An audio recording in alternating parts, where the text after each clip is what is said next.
Dear members, and especially our visitors and guests, please note the following important announcement.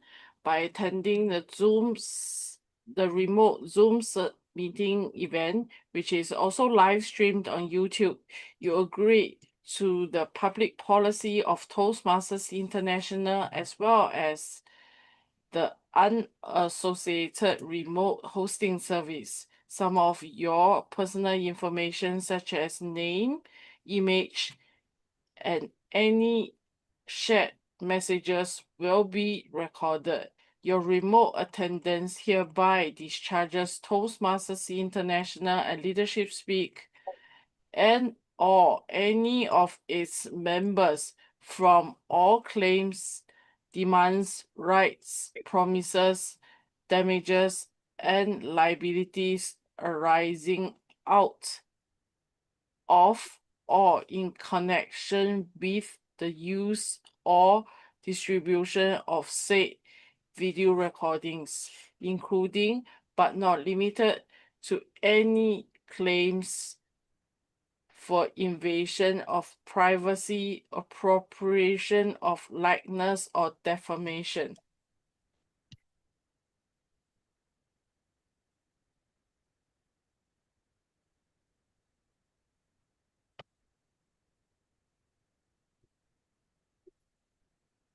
Zoom Master, please start recording.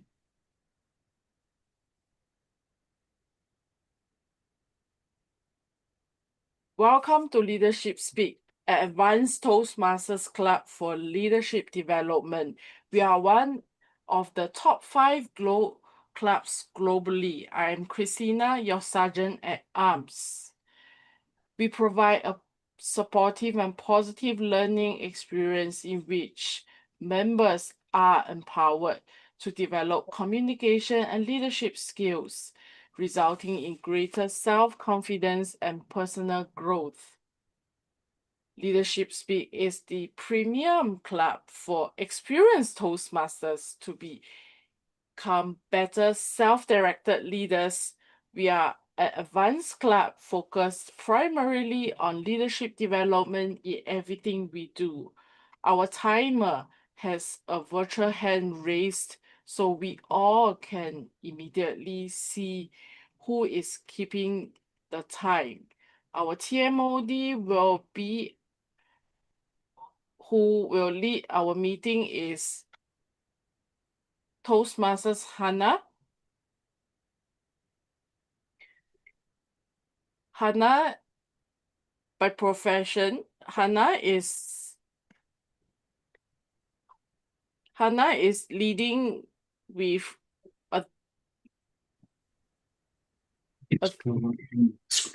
identity is being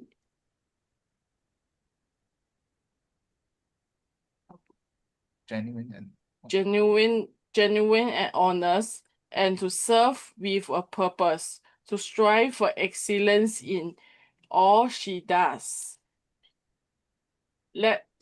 Please help me welcome our TMOD, Hannah. Thank you very much, Madam SAA Christina, for the introduction. Good day, fellow Toastmasters and dear guests. Welcome to today's meeting themed Leading with Authenticity. What defines an authentic leader? Or rather, I shall ask, what is leading with authenticity? Leading with authenticity is not about pretending to be perfect or copying others.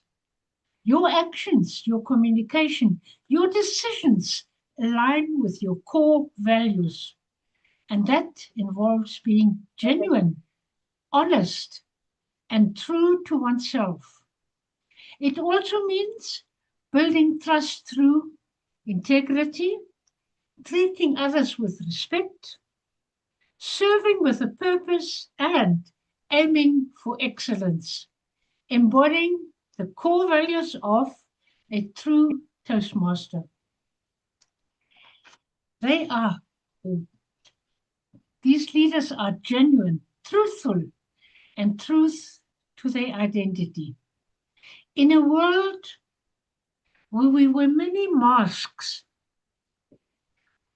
to fit in, authentic leaders have the courage to stand up to their values, voice, and character.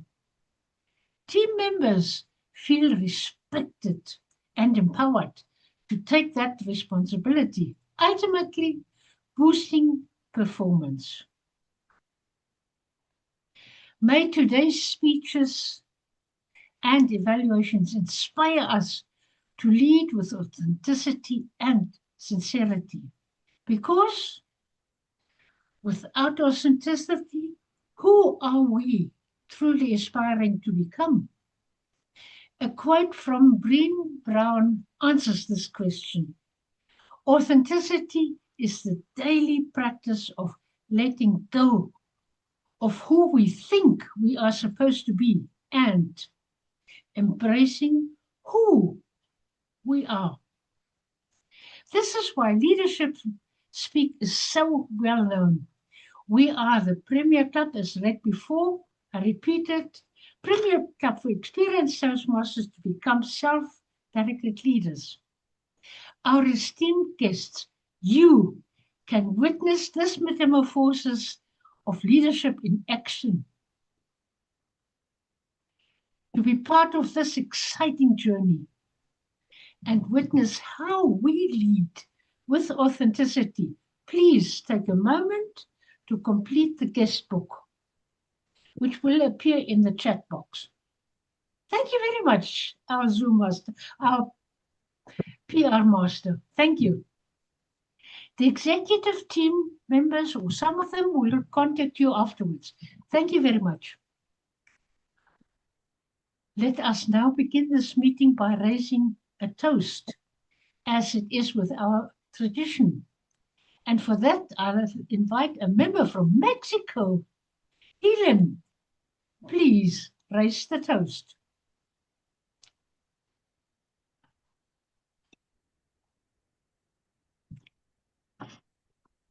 Greetings, fellow Toastmasters and distinguished guests. Many people think leadership is about having all the right answers.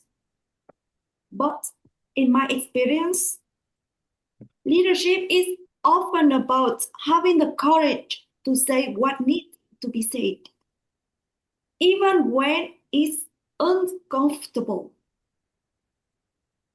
For a long time, I tended to stay silent whenever I wanted to avoid conflict. It felt easier, but over time, I realized that staying silent doesn't solve a problem. Most of the time, it simply delays it. I saw this at work. There were times when I disagreed with my supervisor, but I kept my thoughts to myself. I believe my job was simply to follow instructions, not to share my perspective, because I was a student. The same thing happened at home. I often disagreed with my mother. She always had a reason for what she said or did. And instead of expressing my own opinion, I usually choose to stay quiet. Looking back, I wasn't lacking intelligence, experience, authority. What I was lacking was authenticity. Because authentic leadership is not about speaking loaded. It's not about proving that we are right.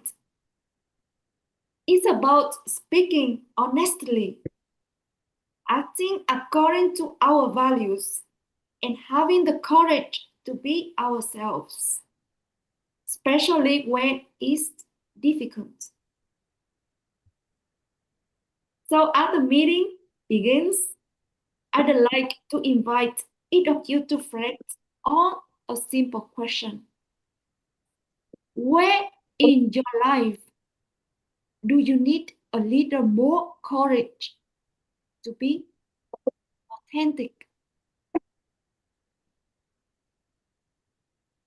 Ladies and gentlemen, please unmute your microphones, turn on your cameras, and raise your glasses.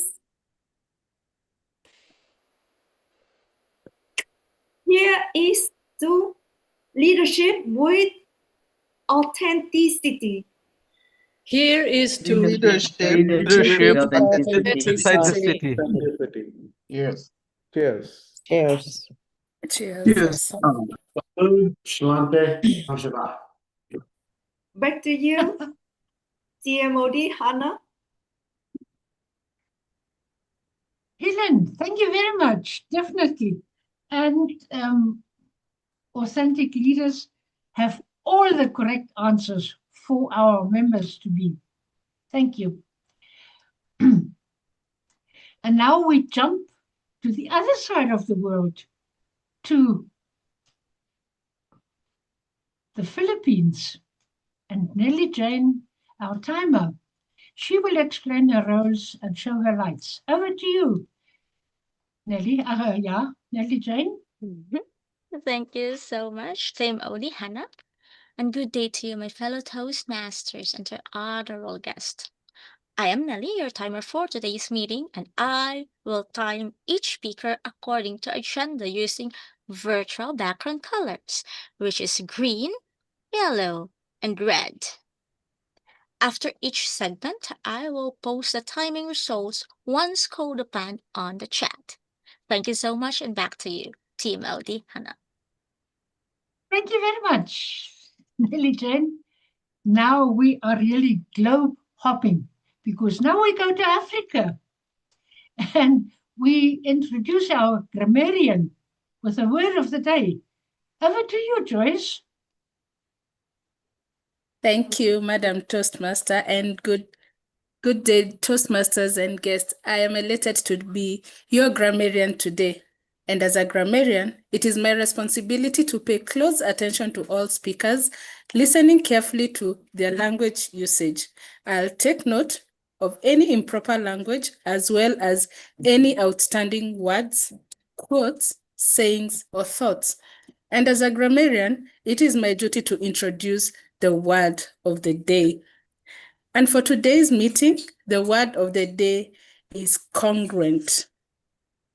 It's an adjective, and the meaning, it's an agreement, harmony, or alignment. It describes something that matches or is consistent with something else. An example in a sentence is, there must be congruent messaging for effective leadership. Back to you, Toastmaster of the day. Thank you very much, Joyce. And you will occasionally also put it into the chat box that we are reminded of that word. Thank you. Now we stay in Africa. And we have our educational speaker today. Ladies and gentlemen, our educational speaker, Robin, has the answer about leading with authenticity. May I invite Joyce? Wow. As his evaluator, please to read the objectives of his speech. Thank you again. I'm back now wearing another hat as an evaluator. So I'm pleased to be evaluating Robin this evening. He has prepared a speech and is preparing to speak professionally for 18 to 22 minutes.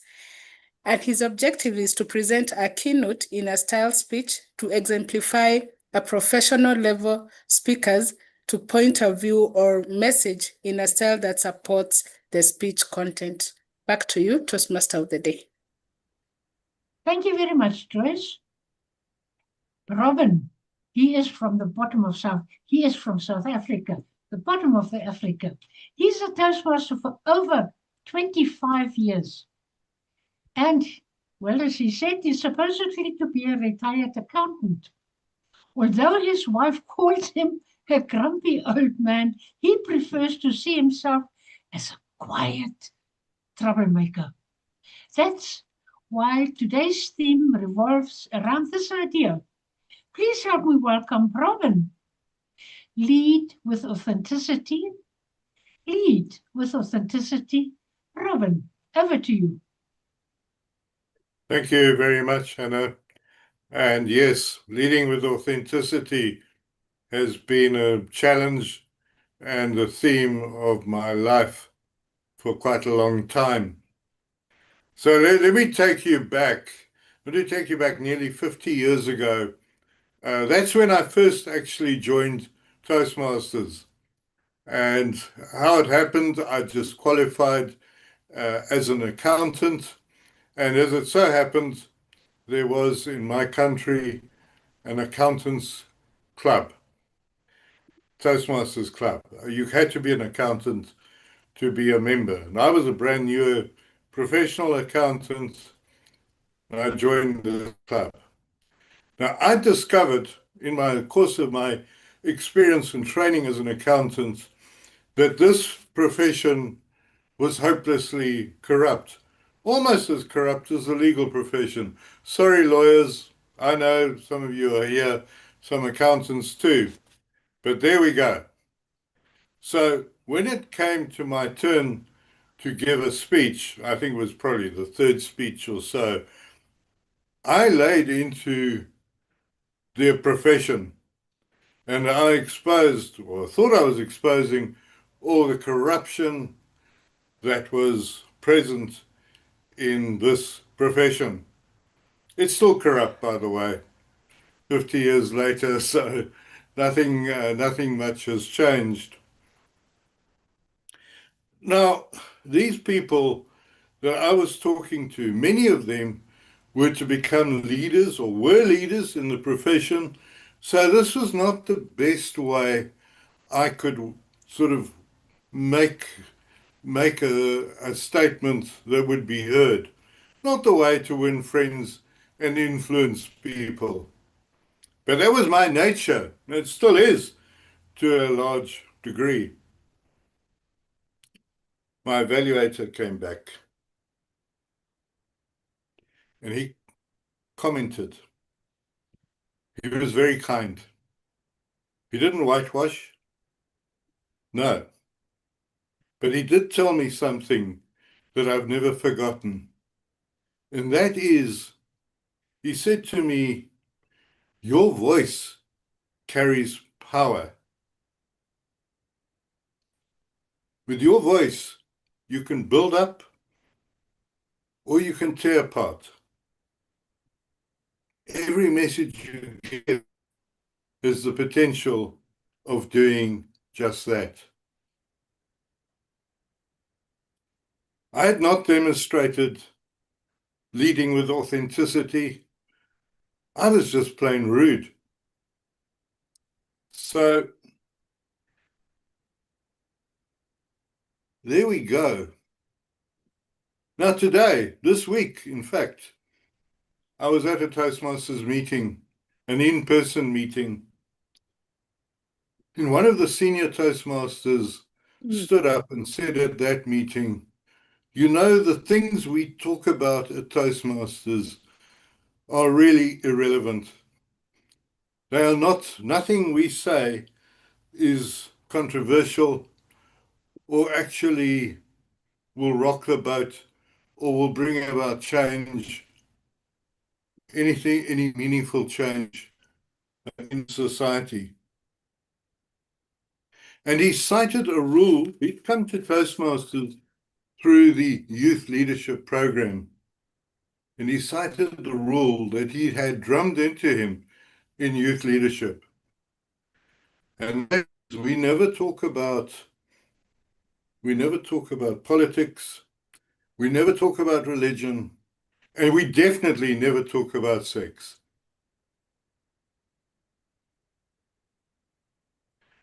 Do you know There is no such rule in Toastmasters. No such rule at all. In fact, there's no such rule that you only have to use good language, or you can't use bad language. No such rule. There is a principle that we always consider the audience we're talking to. And I think I've never heard that principle being broken at any Toastmasters meeting, except, of course, the one that I addressed all those years ago. I did leave Toastmasters, so I haven't been with Toastmasters 50 years. I rejoined probably about 20 years later. I got on with other things in my life. But I do want to say that rule, and I've lived under that kind of rule in this country, is one of the most deadly and dangerous rules that one can have in any society. In other words, it's a restriction on one of our biggest values, and that is the freedom to lead with authenticity, the freedom to say what needs to be said.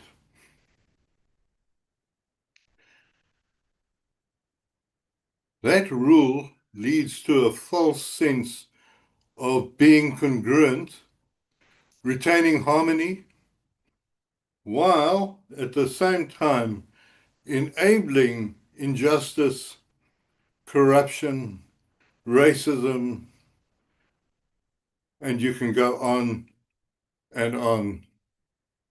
That rule has been used to turn good people into criminals. It's happened in my country, and it's happening in some of yours.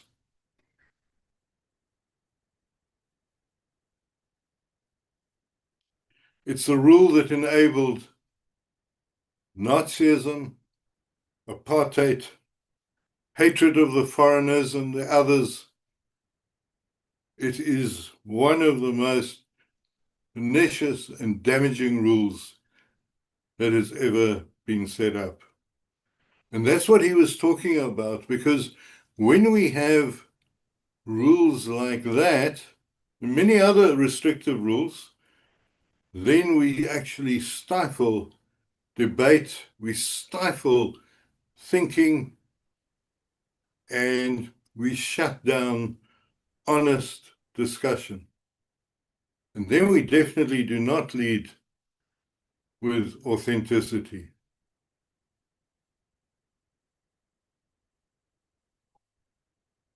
One of the most profound events I ever attended in my Toastmasters career, which I want to share with you, was a speechcraft that I attended nearly 30 years ago. I was a very new Toastmaster, and I've been asked to come and just help. It was quite a big event, and they needed other Toastmasters to come and help with things like timing and those sort of functions. And it was run at the University of Cape Town. Now, at that stage, South Africa was a very new democracy. And this was a institute that the university had formed at that time for lawyers, which was called the Institute of Peace and Justice. It was for lawyers from all over the world. But no, not from the Western countries with well-established legal systems. They were from countries such as Zimbabwe, South Africa, Afghanistan, Cambodia, all these countries where legal systems had broken down because of the regimes that had been in place in those countries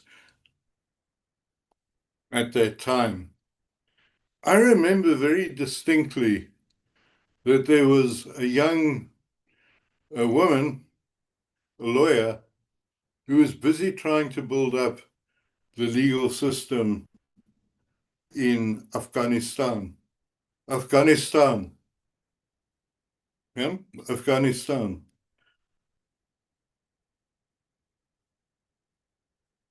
There were other people there who actually could not even give us their real given names.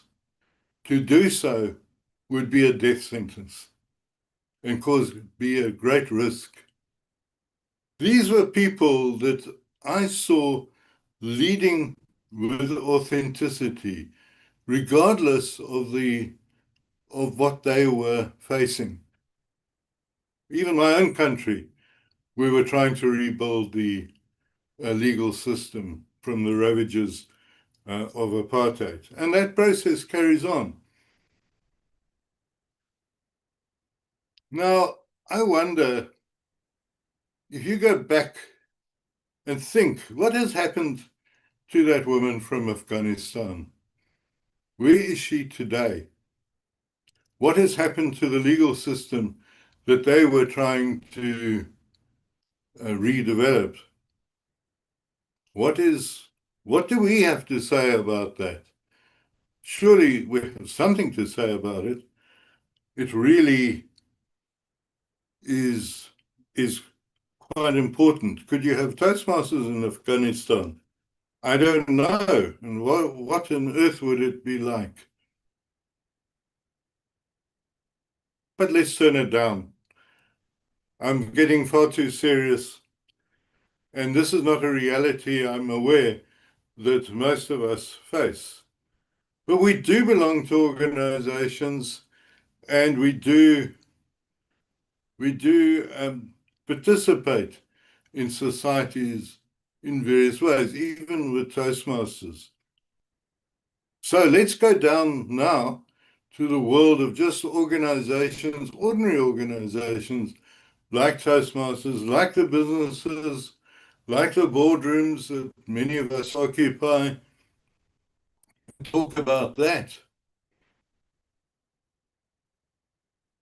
Perhaps there we will find that we can lead with authenticity.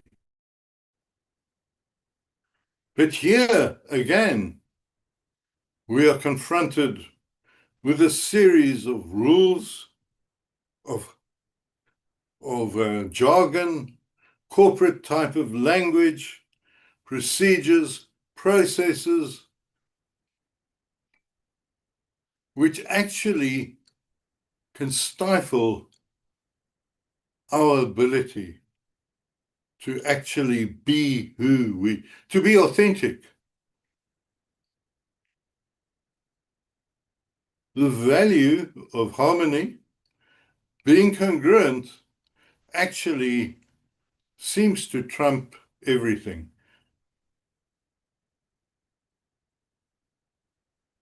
That's where we go. We don't want to rock the boat. This very week, I've attended 2 board meetings, and I saw this at both of them. People actually either keeping silent or finding ways of actually making what was bad appear good. It was extraordinary. I'm an accountant. I'm an apartheid accountant. I was trained how to cook the books. And that's a reality that might shock some of you, but it's true.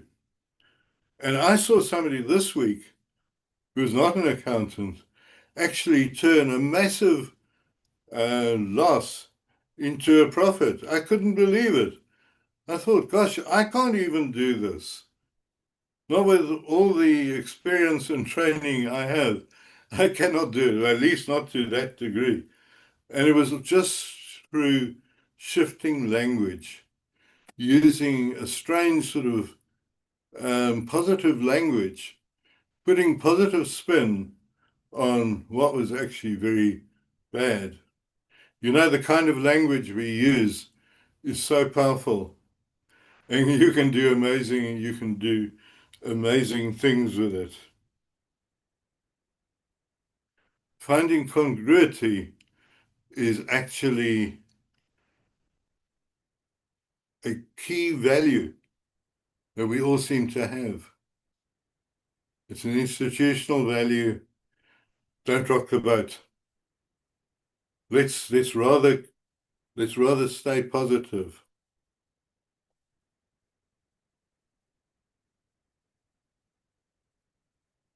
Leading with authenticity requires that we do something that is actually quite extraordinary. We have to say what needs to be said. We really do. If we don't, then we are putting institutions at risk. We're putting Toastmasters clubs at risk. We're putting nations at risk. Leading with authenticity is actually something that we all need to strive for. We all need to do.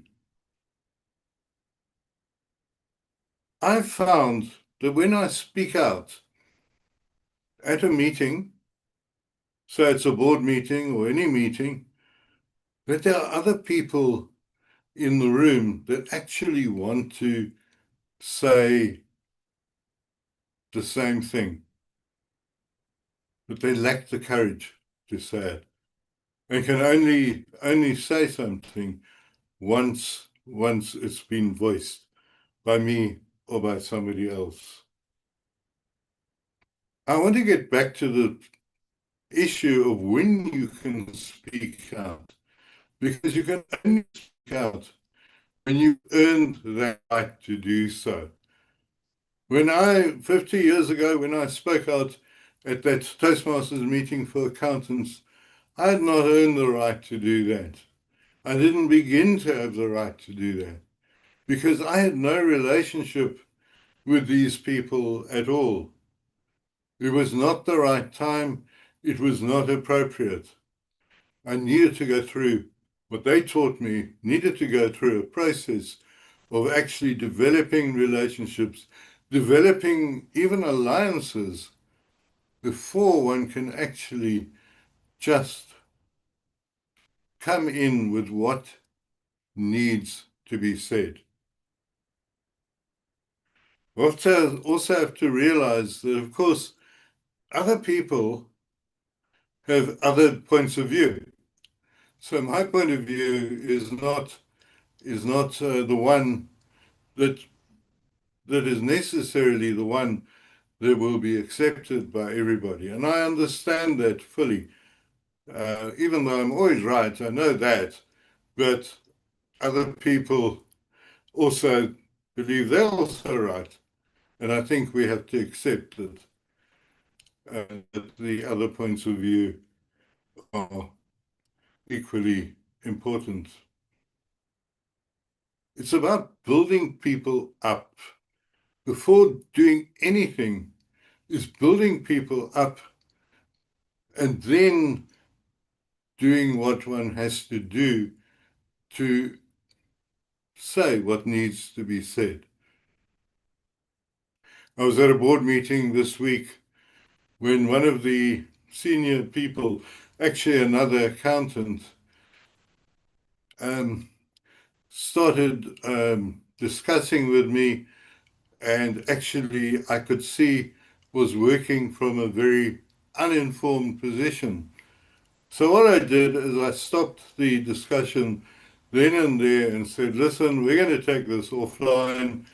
We're going to meet somewhere and we're going to get together and over a cup of coffee, and then we will discuss this at that stage, rather than it becoming a shouting match between him and me with a winner or a loser. We didn't want that, and he agreed to that. So that was an example of me seeking to build relationship before actually being able to persuade him to my point of view. So over the years, I've learned this. I've learned you just don't attack. You actually put yourself in a position where the other person will listen. And for that, one needs time and one needs investment in relationships. That is the essence of leading with authenticity. Sometimes I found that leading in this way is lonely, it's frustrating, but that's what this world needs, surely. Those are the people that we need to have. And yes, sometimes they're going to be wrong. I've been wrong many, many times. But I think it's something to strive for. And I will continue to do that. And I seek not to upset people, but to express whatever viewpoint I have. And I believe that I need to be heard and that people will listen, provided I've taken the trouble to build up a relationship. What about you? What kind of leading are you doing? Are you seeking just to be congruent, not rock the boat? Or are you sitting there with something on your mind that really needs to be said? I'm going to say to you and challenge yourself, let's hear it. I want to know what it is. I might not agree, I might agree. But only in that way can we go forward. Can we build our clubs? Can we build our society in a positive way? And if you have that rule about no politics, religion, or sex, please get rid of it.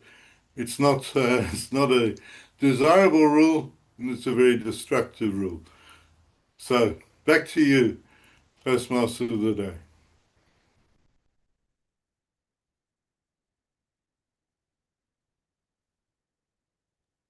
Unmute. Let me just unmute myself. Thank you very much, Robin. Dear guests and visitors, do you aspire to become an unstoppable, authentic leader? Then please complete the guest book. Ghada, thank you.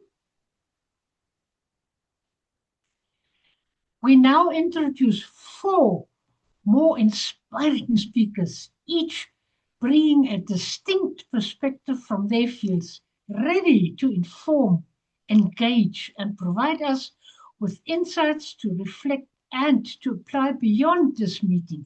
What you learn inside Toastmasters, you take outside of Toastmasters. Our globe hopping now takes us back to Canada. Our first speaker, Ray, from Canada, and he will be evaluated back to Europe. Marie, please read the objectives of Ray's speech. Yes, thank you very much. Do you hear me? Okay. So, Ray Rivero will speak about a speech about the path Persuasive Influence Level 5, Project 50. Reflect on your path, 10 to 12 minutes. Present a speech that shares the experience completing this path, including the progress made, the skills learned and developed, as well as the celebration of the achievement in a style that supports the speech content. While specific approach, connection with the public, clarity of structure, and delivery tools, gesture, voice, and so on, that allow these 2 objectives to be achieved. Back to you, Toastmaster of the Day. Thank you very much, Marie. DTM Ray, he is a charter member of Leadership Speak, and he aims to strengthen interpersonal communication and public speaking skills. He wants to develop leadership skills in complex situations and devise innovative solutions to challenges. Please help me welcome Ray. Changing priorities from contests to leadership. Changing priorities from contests to leadership. Ray.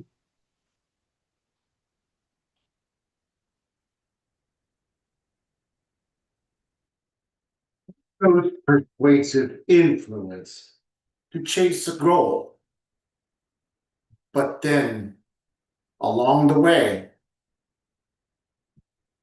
my goals changed mid-path. Has this happened to you? Members of Leadership Speak and guests. Life happens. Your priorities change. What seemed important then was not important now. And then you saw a fork in the road and you decide, I'll take it. It happens. And I can share with you, through the use of each of the levels from persuasive influence, how this persuaded me.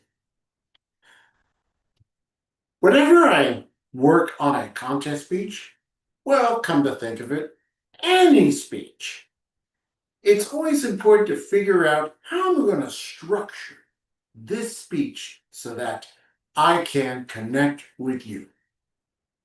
That's the ultimate goal of any speech, and that is something that we try to learn here at Toastmasters International. In level 1, I usually present that I'd like evaluation and feedback as my favorite project from level 1. It's always going to be there because I get to learn something new about evaluation and something even better about feedback so that I can use that and speak again. But with speeches, there is another project. Writing a speech with a purpose. Because when it comes to contest speeches, it's important that you connect, especially with the judges, so that you can win the contest and move on. But on a serious matter, the audience asks this one question. What's in it for me? Why are you delivering this speech? So I'm going to tell them what I'm about to tell them, and then tell them what I told them by organizing my speech into an intro, body, and conclusion, and learning how to do that more and more efficiently as I do more and more speeches. That's why I like the writing a speech with a purpose, because it gives me a good idea of where to begin. And then I'm going to diverge from this congruence of going for the goal of speech contest because there's another matter that's just as important. Leadership. After all, we are a club with the name leaderships in our club name. And it's important that we learn a little bit about leadership through understanding your leadership style. Did you know that among the 11 paths, not counting the 2 new legacy paths, understanding your leadership style appears in 8 of the 11 paths, at least the paths where 5 of them are no longer available for purchase. Now, every leadership opportunity presents itself, both here in Toastmasters and outside of it. And the 8 leadership styles that are presented here gives an idea. There might be members of your team that are inexperienced and requires more involvement, or there might be members of your team that have experience and know kind of what to do, but just need a slight guidance. Either way, as a leader, you have a primary style. but that's in your comfort zone. And guess what? Sometimes as a leader, you have to step out of your comfort zone. And you have to come back with some better ideas and strength to carry out your role as a leader. That's one of the things I've learned about leadership. And guess what? Every opportunity that presents itself, they're based on experience, but no two leadership opportunities are ever going to be alike. That's why it's important that we embrace it, learn from it, and apply it, especially for the next time. Because there will be a next time. Now, back to my original goal of doing well in a contest. I needed to craft a speech that I hope would take me as far as I can go. And I also have this congruence to complete levels and paths for my clubs to get their DCP points. What could I use? There was this project called Understanding Conflict Level Resolution from Level 3 and Persuasive Influence, and I couldn't really figure out what project to use. How many of you wake up in the mornings and say to yourself, "This is a great day. I'm ready to have an argument"? Huh? Not me. I avoid it like the plague if I have to. But the life is, we have to deal with it. And the most common area is within our families. And that's what I used as a subject for my contest speech. The family vacation. In this corner, I have my wife with her ideas. "Dear, I just love to just go to Puerto Rico and enjoy a week in the sun." On the other corner is my son, the whiny teenager. "Dad, why do we have to listen to Mom? I want to be with my friends." For the record, members and guests, those aren't their actual voices. But I use that conflict to demonstrate how we resolved our issue to come to an agreeable compromise. And you know something about that speech? It got me to the International Speech Contest for District 28 in 2025. I didn't win, but what I found out along the way is that I found a particular speaking style that I actually liked, that I could embrace, that could flow from me. And then I realized also something else. The preparations that I had to put in, the energy, all that stuff was just draining me. It also didn't help that speech contest where it held at the busiest time of the year for me, December through March, because December are the holidays. January is my wife's birthday. February is my birthday. March is my son's birthday. And now he's on a swim team in high school. That if my time is represented by a big piece of sheep cake, I only get a little tiny slice of it. Something had to give. Something had to change. But I also noticed there was another goal that I had in the background that seemed more attractive.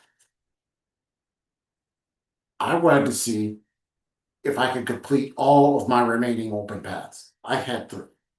So let me see what type of work and project I have to do. Thank goodness that we can see Pathways Base Camp on our cellular phones. Boop, boop, boop, boop, boop, boop, boop.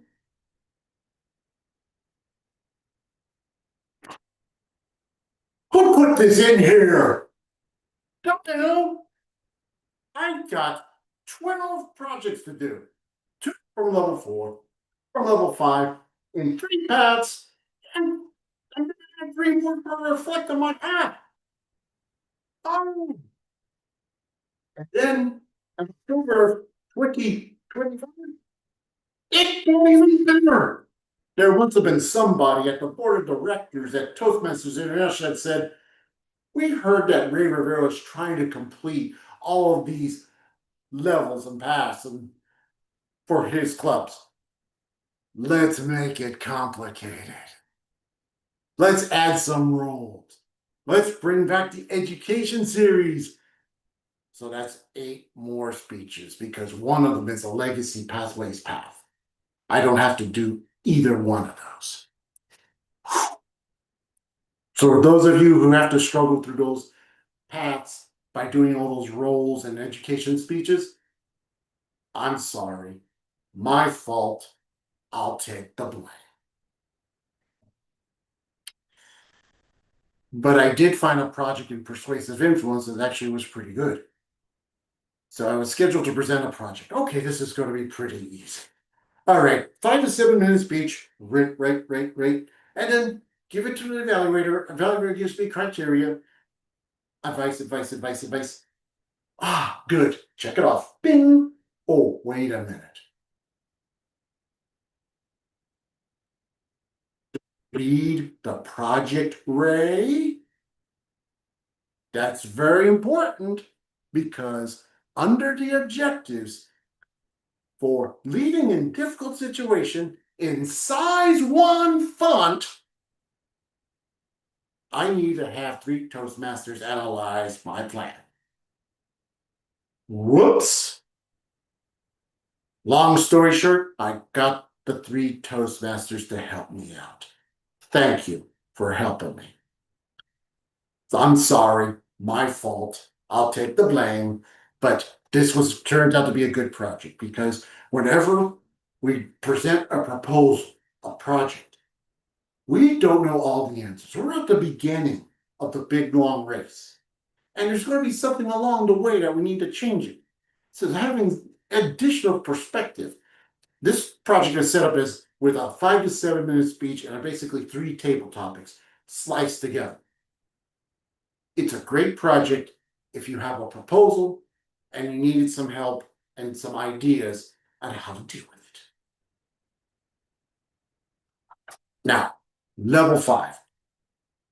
Sometimes you get to have not 1 speech, but 2 for your projects. And a high performance leadership project is a mandatory project that requires 2 speeches. Where am I going to get the idea? Well, let the subconscious in your mind think about it after you read your speech thoroughly. And sometimes that idea drops at your feet like an Amazon package at your doorstep. Now, long story short, I had to do 3 presentations for my son's Boy Scout troop.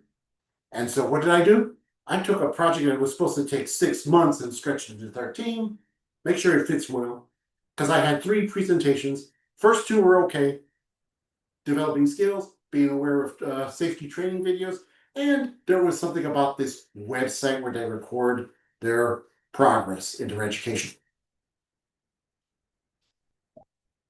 They changed it on me. I think somebody from the board of directors, Toastmasters International, talked to the board of directors over at Scouting America and just said, this Rivero character, you better watch out for him, make things more difficult for him. My fault. I'll take the blame. I'm sorry. So overall, when it comes to your goals, it has to be congruent with what you are. Expect the change to happen, but you aim to be a better person, better you. Leadership is included in all this, so no 2 situations are alike. I know it doesn't sound congruent, but it is. Expect changes. Follow your passion. Expect speeches to appear out of nowhere, based on your ideas that you planned in your subconscious mind. And by the way, if something happens that doesn't seem to be very cooperative, I'm sorry, my fault. I'll take the blame. And by the way, be a better you. I hope that whatever goals you set, you take advantage of what's available in these projects and share with all everybody at Toastmasters what you did and we learn from each other. Madam Toastmaster. Right. Thank you very much. Indeed, his path from persuasive influence has let him connect with the audience in a well-presented and organized speech.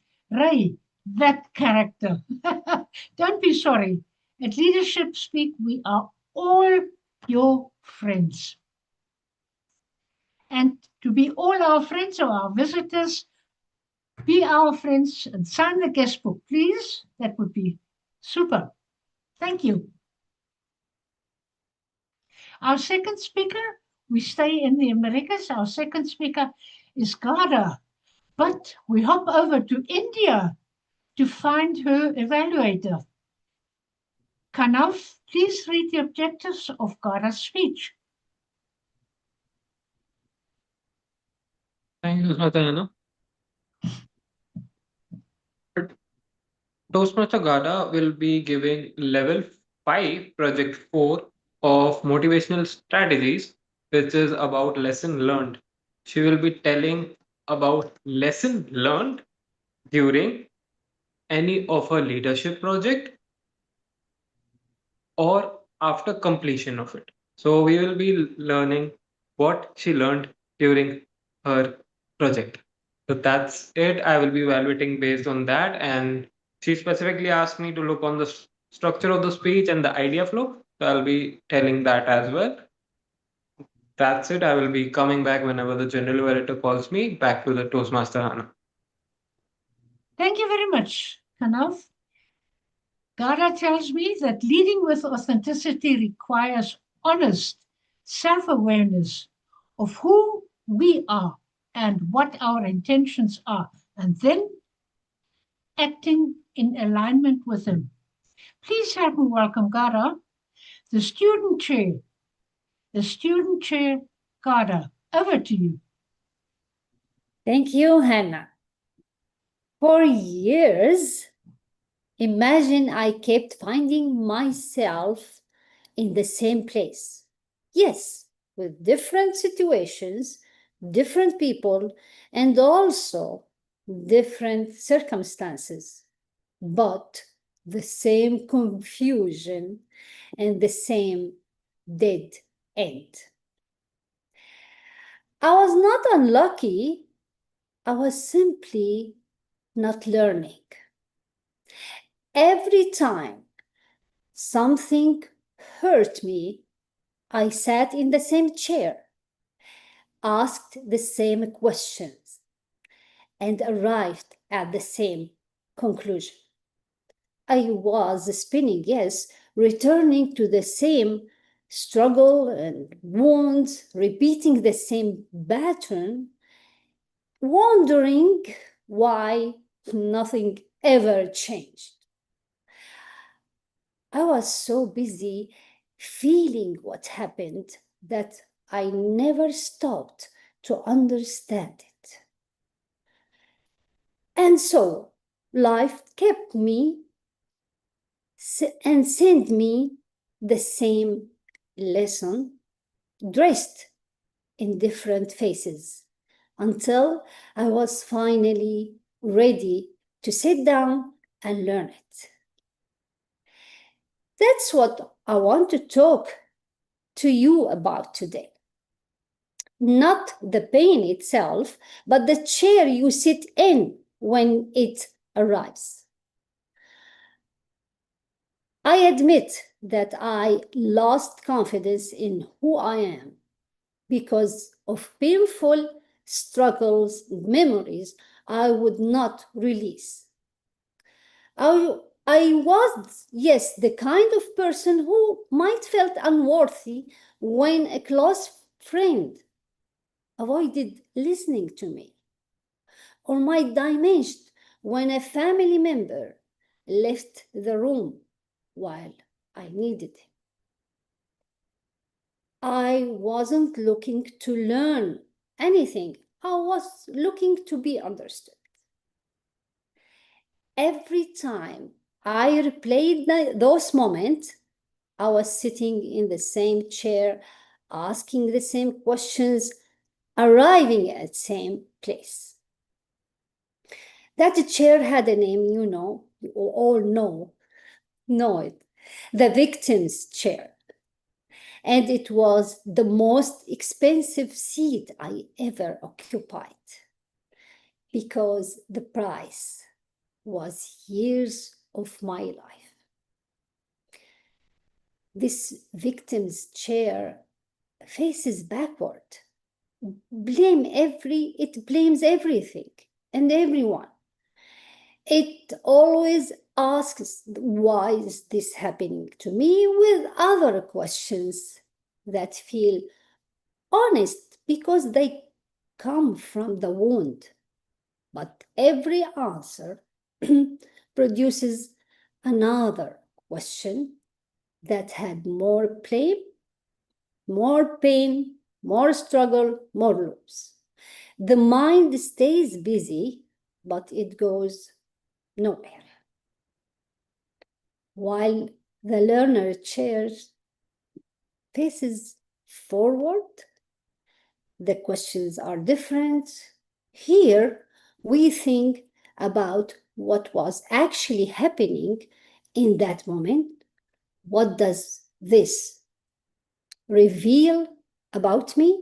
What was life trying to show me? What can I from this that I did not have before? It is not a comfortable chair at all, but it is the most useful one you'll ever sit in, because it moves you forward to the author's chair. The author's chair, where you arrive after you have learned. From here, you are no longer defined by what happened. You decide what it meant. You decide what comes next. Most people who keep repeating the same suffering have simply never been shown that a different chair exists. Now, from this learner's chair, I can go back to the scene and see it differently. The people who pulled away, they may have done this because they didn't know how to sit with anyone else's pain. Pulling away was not rejection. It was their limit, their own unfinished story. When I understand that, I can accept it. And when I accept it, I can finally let it go. So, before you leave, think of the experience that keeps returning in your life. Ask yourself honestly, have I ever sat in the learner's chair with this? Not to relive it, but to truly understand it. Not to extract what it came to teach you. Because a lesson understood is a mistake you'll never have to repeat. And the life lived from the learner's chair is a life congruent with your own growth. Sit down, learn it, then get up and write a different story. Thank you. Back to you, Hannah.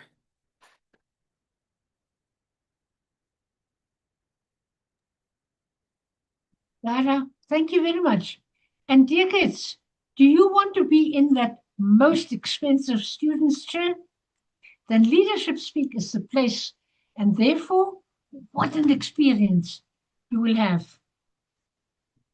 We globe hop back to Africa for our third speaker, Rashmi from Tanzania.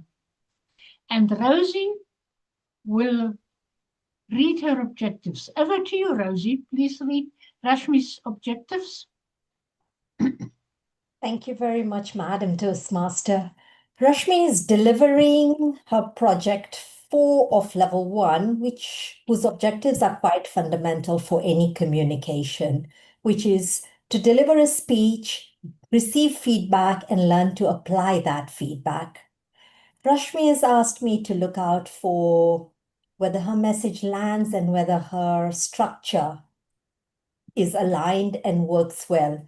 Therefore, fellow Toastmasters, as we listen to her, let's look out for whether her message is congruent with any stories, examples that she delivers. Thank you very much, and back to you, Madam Toastmaster. All the best, Rashmi. Thank you very much, Rozy. Rashmi is a founder of EduCraft Global, who values authenticity, clarity, and a meaningful expression in all she creates. Leadership with authenticity is about leading with truth, consistency, and staying aligned with one's values. All from Rashmi.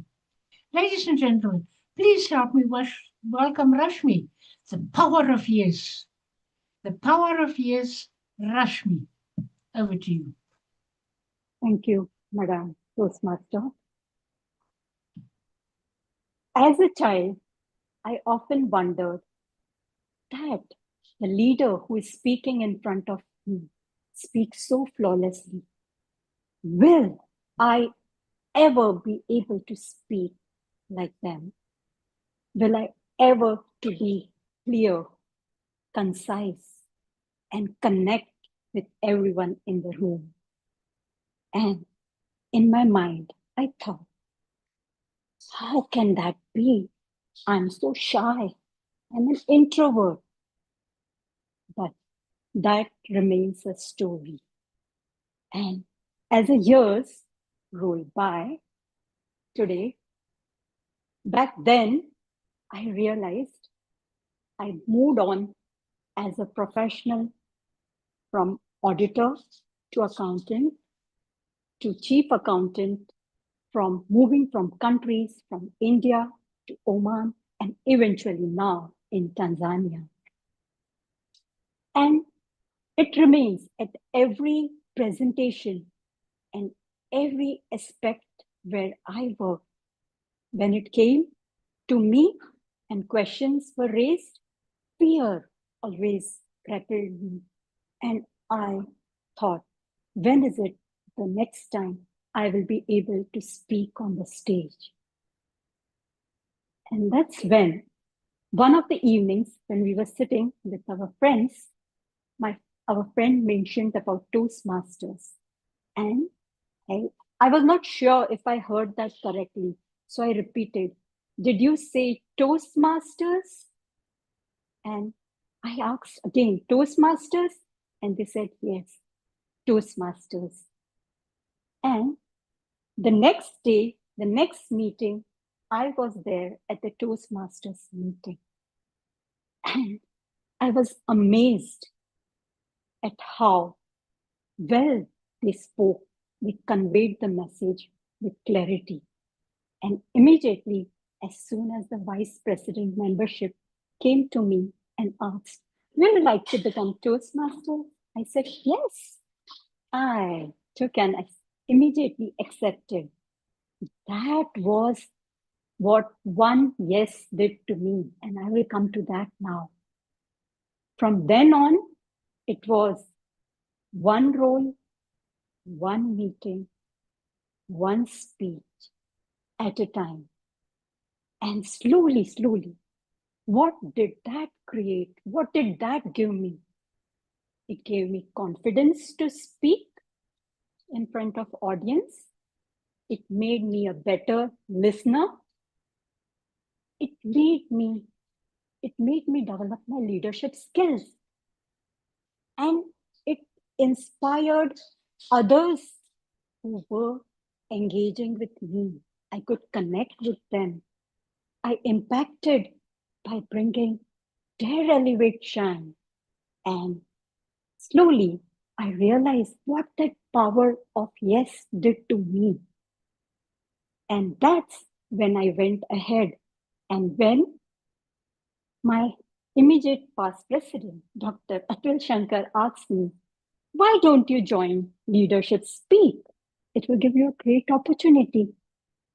And I thought about it, and I was immediately in congruence with the idea of growth and leadership, and the challenge that Leadership Speak will give me as an advanced club. And so here am I today. I said yes to that opportunity, and I'm here to grow my every speech. And this, at Leadership Speech, it challenges me, and every time it's not just a speech, it's sharing ideas, ideas that can change and impact the audiences and everyone who listens. So here I will say that word, the power of yes, the one yes. If I break it down in 3 alphabets, Y is for yearn for more to do better and be better every day. The word E is for exploring possibilities, coming out of your comfort zone and explore growth, opportunities, meet the challenges, and say yes. S is for say yes. And friends, that's the power of yes.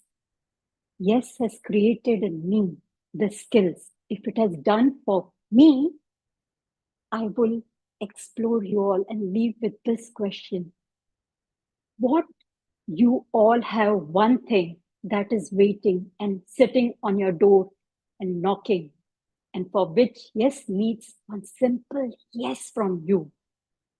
I challenge you to go for it, as this change is brought by simple yes, and the road is open for you all also. Take that and walk through that door. And that's the power of yes that I challenge you with. Thank you. And over to you, Toastmaster of the Day. Rashmi, thank you very much. Although all the attendees have heard about Toastmasters and especially Leadership Speak, I'm sure your power of yes will encourage the guests and visitors to sign the guest book. Thank you very much.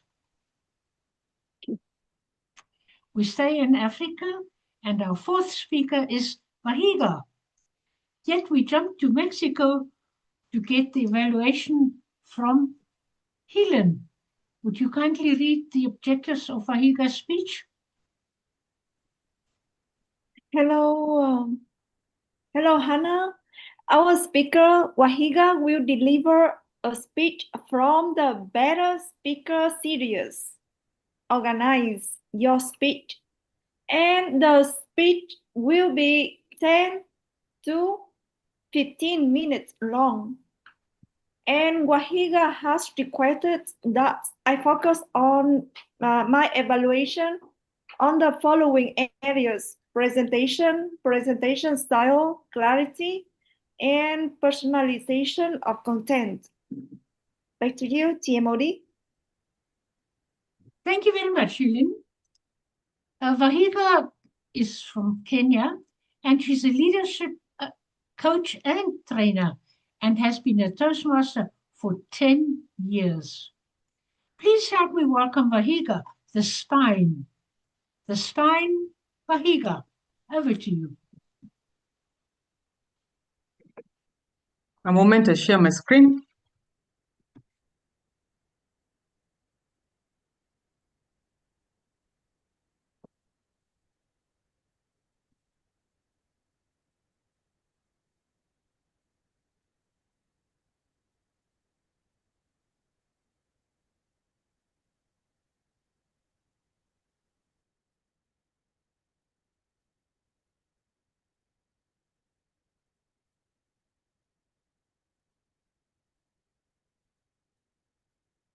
When is the last time, or could you remember a moment when you listened to a speech and got confused? And perhaps can't even remember what the speech was about? What impression did you have in mind about the speech or the speaker? Credible? Persuasive? On the same breath, I want you to think of a speech that lives rent-free in your mind. What connects you with the speech and what stands out for you? I have many speeches that live rent-free in my own mind. And one of those is I See Something by Hatarachi, a winner for the International Speech Contest in 2014. Perhaps it's because I'm looking for many things that people have seen in me, but yes, it sticks with me. And for those speeches that run freely in my mind, one thing stands out. The speaker knowing what to say, when to say it for impact. And today, I will be speaking on organizing your speech, the backbone of every great speech. Now, when I began speaking, I would take a topic and I would have so many thoughts around it, great thoughts. And one of the challenges I had is one of the thoughts that I thought, it's so good, it's so nice, it must fit somewhere. But somehow it's not fitting anywhere, but it's so good. And so you have competing thoughts. They're all rampant together and they're just competing with each other. And one of the people who was helping me with the speech noticed that. And there's something to say that sticks with me today. They say, you could have a great idea. You could have great stories, great support in terms of statistics, in terms of facts, in terms of expert opinion. But if they are all standing alone, then the people are competing to know what your intention was. In fact, people don't get you. And she said this to me, that anything that has no structure, that has no spine, can't hold together. And today I was trying to think about the image that would reflect that level of, that would reflect a person with many ideas without a structure. And what came to mind was scattered bricks. Are important, but if they're not in a certain structure, they are no value and they can't be used. And today, we'll be having a conversation of how to structure the speech in a way that is consumable. And looking at why organize your speech. When you decide what to put where in a speech, because you can have so many thoughts, and it's important when you have a topic to have so many thoughts around it. And I'm speaking this from a background of realization that when you are getting a speech, you've already decided what you want to say in the speech. The message, the promise you would want to give to your audience. And when you have organized it in a certain way that points build on each other, they are less flow. You've decided this is how I begin, this is how I end, this is how I build the overall picture. There's clarity of message. When you're organized also, people see that you are credible because you've taken time to think through a particular idea, put it in place in a way that it builds up, then you must understand it. So you gain credibility. You are interesting because you have flow and ideas are put in a way that reaches and connects to the audience, and your speech becomes memorable. And it's not obvious to put a speech together. It's not obvious, and going back to the sketch where you have listed your points, you've put down your ideas. And the first question is, what sits where? And I'll be discussing the different parts of a speech and the impact they have to the audience or to the message you pass across. We have the introduction, and this is a place where you grab the audience attention. We have a body, and it's in the body where we have supporting ideas that support the core idea that you have in place. And we have a conclusion where you reinforce the main points and leave a lasting impression in the minds of your audience. Back to the sketch. The many ideas that you have put in place. For example, if you were speaking about excellence, perhaps people need to be trained, they need to own their job.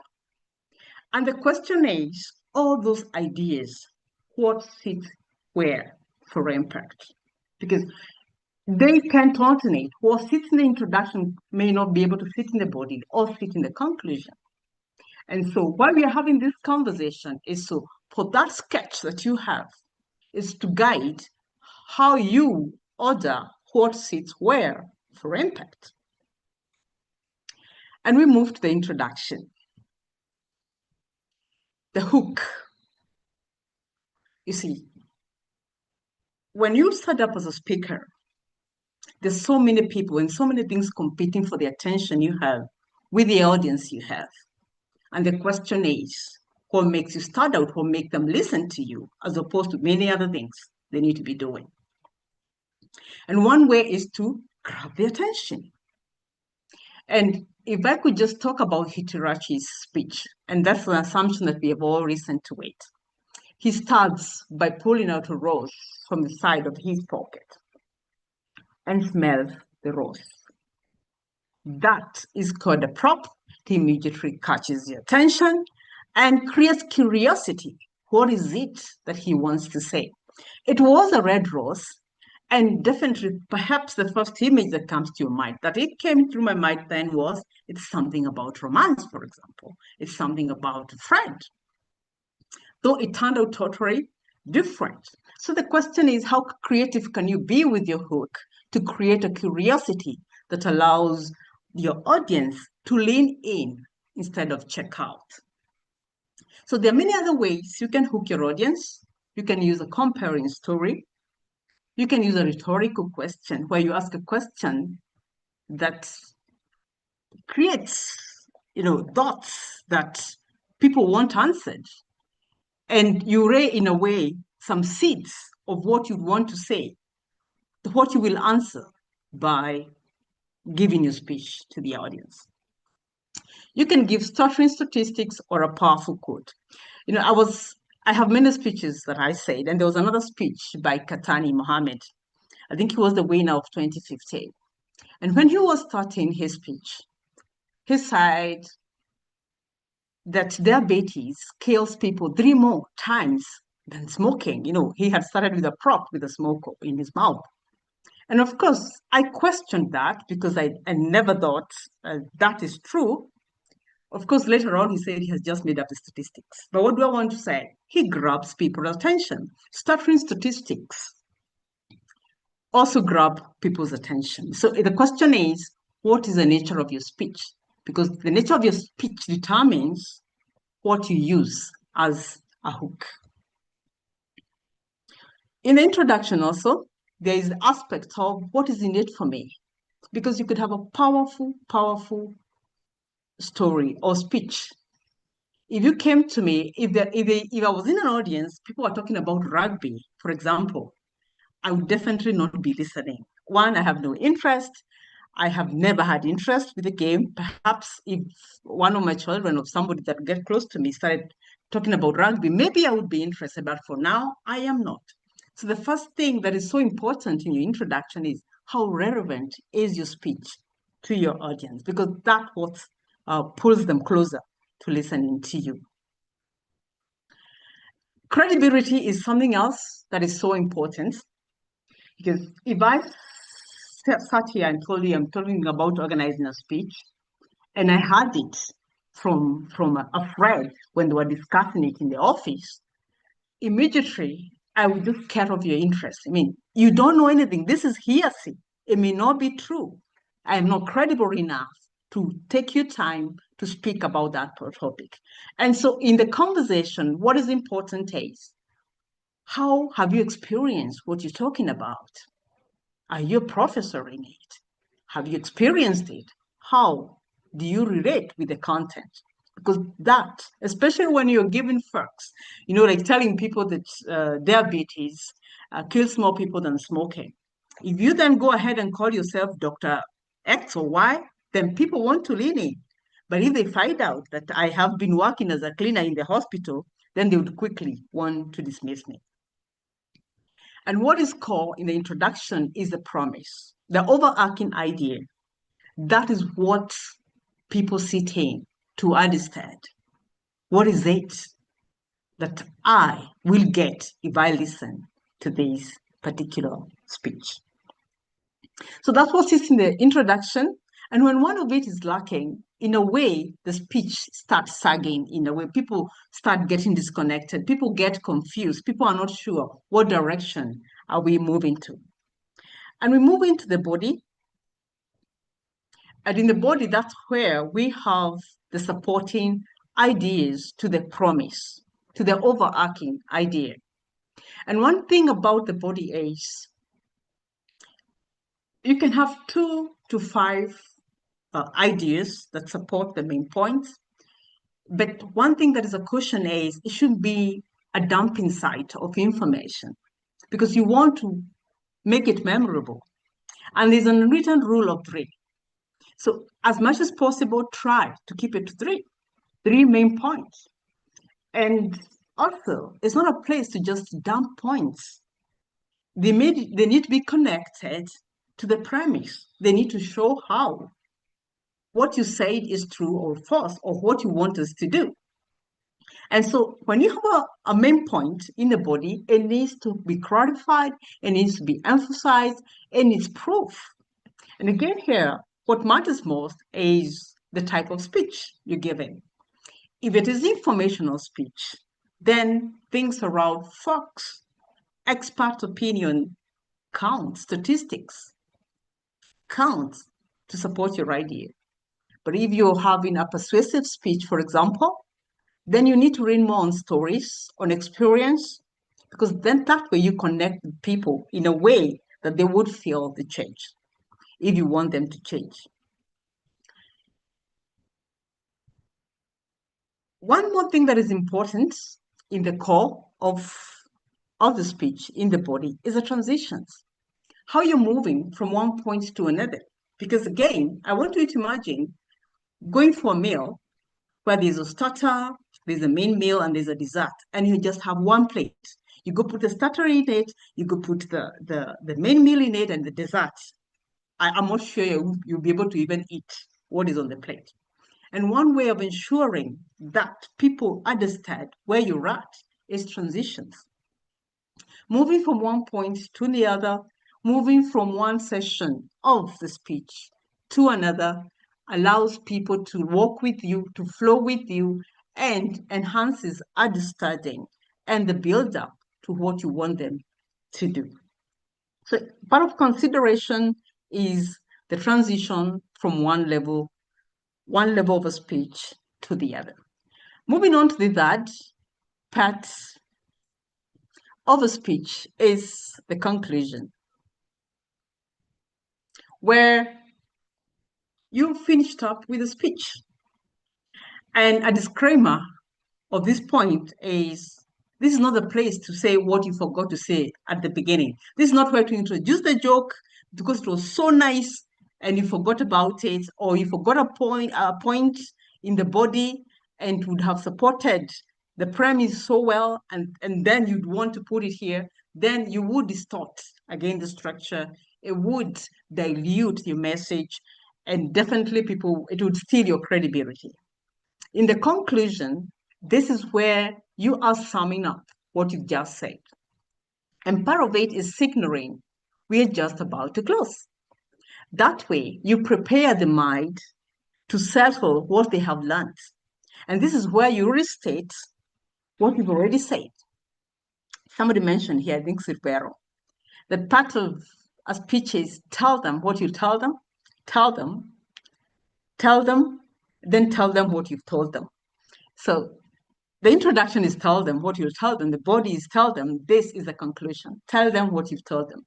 So you summarize the main points. And if you have a persuasive speech, this is the place to call to action. This is a place to ask people to do something with what they have learned, with what they expect. You expect them to do with the information that you have given. And one way to finish a speech is on a cliff with something that is memorable. Leave it with a clincher, such a way that's the takeaway. Leave people at a high in such a way that each time the message you gave lives rent-free in your mind. When they remember that, they can go back and get the whole point of your speech. So you can use a quote, you can use a beautiful heading, you can use a call to action, you can ask a question, but leave it memorable in the minds of people. We are all giving speeches every day. And my call to action today is ensure that your speech is not just a bunch of beautiful pieces of messages grouped together. My ask of you is have a structure. Have an idea of what you want to put in the opening, in the body, and in the conclusion in such a way that the message then remains memorable, understandable, it becomes more clear, and it passes the message to the audience as intended. And this Patricia Fripp who said, when speaking in public, your message, no matter how important, will not be effective or memorable if you don't have a clear structure. Looking forward to have more speeches that have structure and that remain memorable to your audience. Back to you, Toastmaster of the day.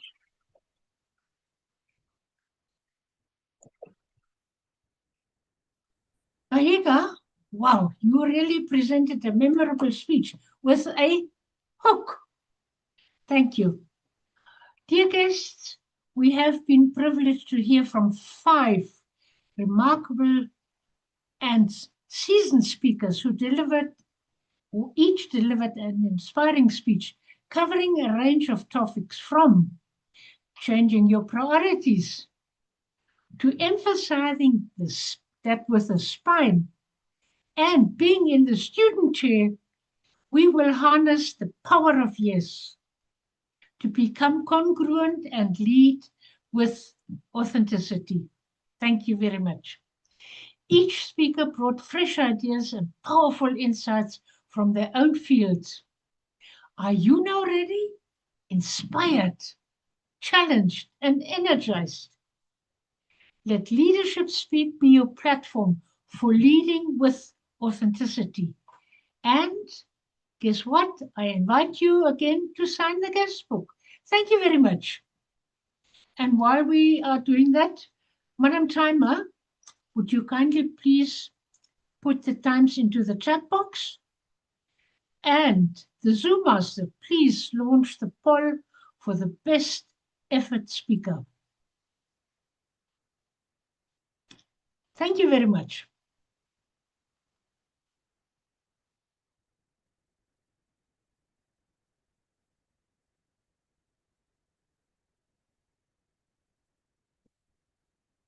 Have you all voted? Thank you. My last comment is authenticity will not hold us back. It drives us forward purposefully, and this willingness to change becomes infectious. All our speakers and role players have their flags in our background. And now the UAE flag will be hoisted. I'm handing over to another authentic leader, our General Evaluator, Vinod. He is also a charter member of Leadership Speak, and he joined Toastmasters in 2015. Leadership roles, district past director, and Toastmaster leadership is his forte. He works as a sales director in the UAE and has been there for 20 years. Guess what? He was the first runner-up 2025 in a District 127 evaluations contest. No wonder he can evaluate excellently. Over to you, Vinod. Thank you. Thank you very much, Hannah, for conducting the amazing session. Now I will take the baton from here. Ladies and gentlemen, Toastmasters and guests, I am the General Evaluator. I will be leading this session, and what you will be going to see, what you will be seeing in this session is, I will be calling on experienced and seasoned Toastmasters who have connected with all their speakers before their meeting so that they were congruent with the goals and are in alignment. And you will see that when you see the evaluations. So we in Leadership Speak, we evaluate everything: the toast, the Toastmaster of the day, the speakers. And then there will be the timer will be presenting the report along with the launch for the best effort speaker for the evaluation. And then we will see the grammarians report. So the first person, and I had asked everyone their 2 cents on the theme. So I will be introducing all the evaluators by calling them and by telling what they thought about the theme. And they have shared with me what they want me to focus on in their evaluation. I will be quietly focusing on that. So our first evaluator who would be coming up today is Nocawe Nkosi, who would be evaluating the host. And she says about the theme, it is a call for leaders to lead with clarity, not titles. Toastmaster Nocawe, the screen is all yours. Thank you, Mr. Evaluator. Well done to Toastmaster Lim. Your speech had a congruent message. It left a clear message for me that it is very crucial for a leader to lead with authenticity, even when it feels so impossible. You were effective in connecting with your audience. The stories that you shared, they were personal, they were relevant, and they made it clear and easier for me to understand the theme, which means you've introduced the theme very well through your speech. Your smile captured my attention, so I was obliged to listen to you because of how you attracted me to yourself. What you may want to work on is the background. You presented very well. Your outfit fitted very well with the color of the background, but you might want to use a plain background because the picture in the background was somehow distractive a bit for me. Lastly, your body language actually expressed what you were saying, which made it easy for me as an audience to follow through what you were saying. In summary, the logic of your speech was clear. You connected very well with the audience through your personal stories. You might want to work on the background. Your body language was effectively aligned to what you were saying. Back to you, Mr. General Evaluator. Thank you, Nocawe. That really was a constructive feedback, as you had told me to focus on. And the recommendation that you have given, I also had written something similar, that the Zoom background was the key thing. And there was one more thing which I would like to add. The speaker was looking down. I could feel, even though when she was standing, we say that the lens should always be at the shoulder level. And second, the lens is the eye. I felt the speaker was looking at the audience. So it felt like she was looking down. That was the only thing that I felt. And what an innovative idea to give a toast with milk. That I will remember. This is the first time I saw that.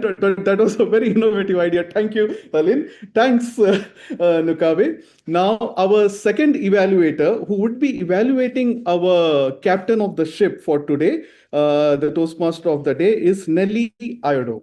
And what Nelly thinks about the theme, she says that authenticity is about being genuine, ethical, and self-aware. It is about having trust and meaningful relationships. Please put your hands together to welcome Nelly Iodo on the screen. Nelly, the screen is all yours. Thank you very much, Toastmaster Vinod. Hannah, your introduction was articulate and respectful. You highlighted each speaker's purpose and contributed without overshadowing them. This is the hallmark of refined leadership. You demonstrated control of timing while maintaining warmth and presence, which is not an easy balance to achieve. You traversed the earth by introducing the speakers very seamlessly. Your transitions were smoother than silk, and you handled each segment with finesse. You may want to work on your gestures. You kept holding your shin or your neck, and that took away from the very good experience that we were having with you. All in all, you had a very good introduction of all the speakers, especially the general evaluator. You went into depth telling us about Vinod's accolades. You exemplified professionalism, preparedness, and the role was very polished.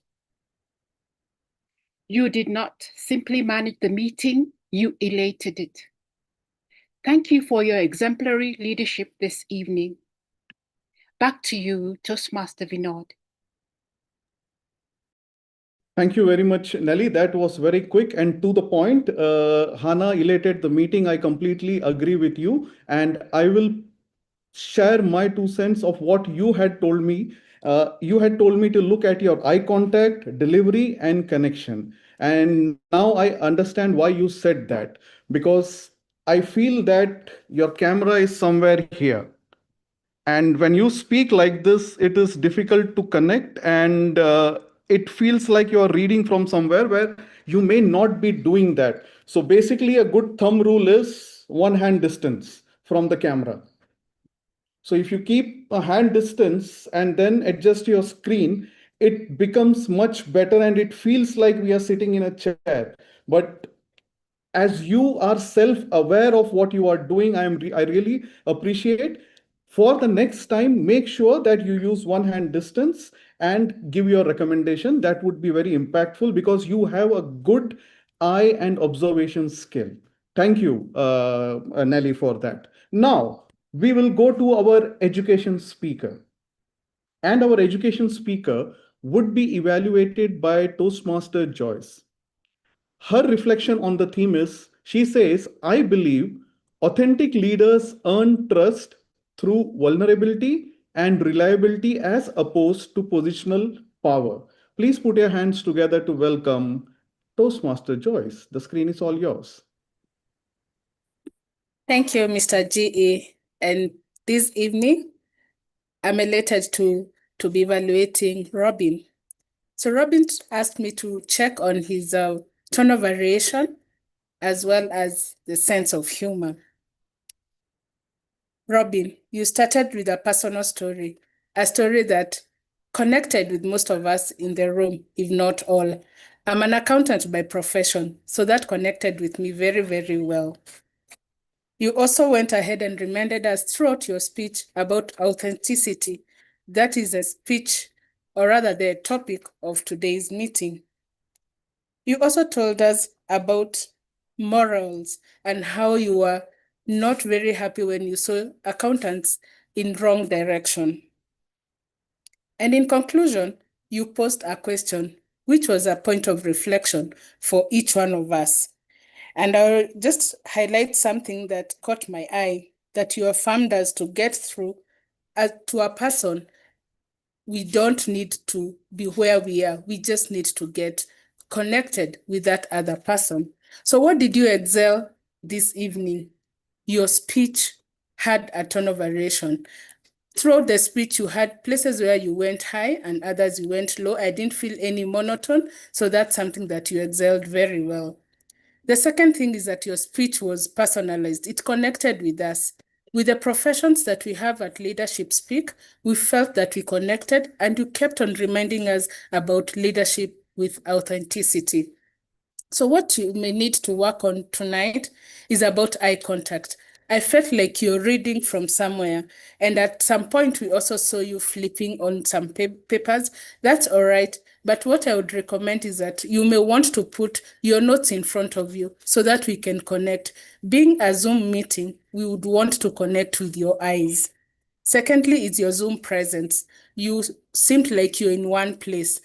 When you're connecting, there's somewhere you could actually step one step behind and you can move around the Zoom presence so we could see your gestures and also connect with us. All in all, that was very good. We got the message today about leadership with authenticity, and you may proceed to the next project. Back to you, Mr. GE. Thank you very much, Toastmaster Joyce. That was also quick.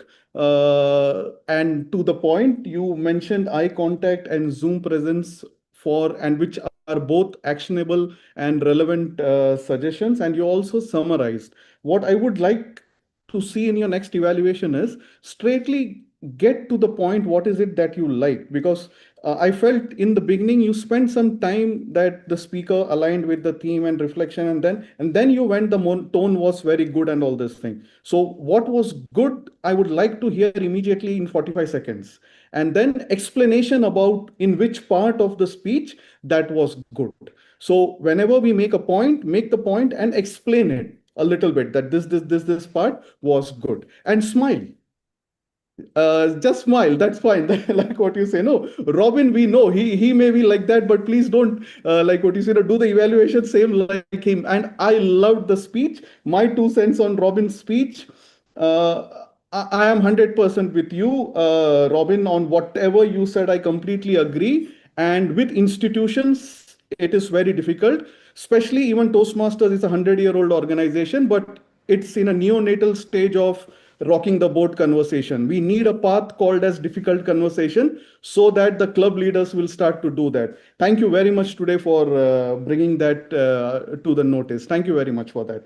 Now, and thank you very much, Joyce, for your smile and for that valuable information for evaluation. So our next speaker who will be evaluating Toastmaster Ray, our first speaker, is Toastmaster Mary. Now, Mary says, leadership emerges when our inner values are perfectly congruent with our public action. Please put your hands together to welcome Mary Cousin. Mary, the screen is yours. Changing priorities from contests to leadership. Rivero has just taken us on a profound journey from the high-stake competition stage to the strategic leadership table. He delivered a speech that didn't just entertain us, but commanded us to witness a genuine personal transformation.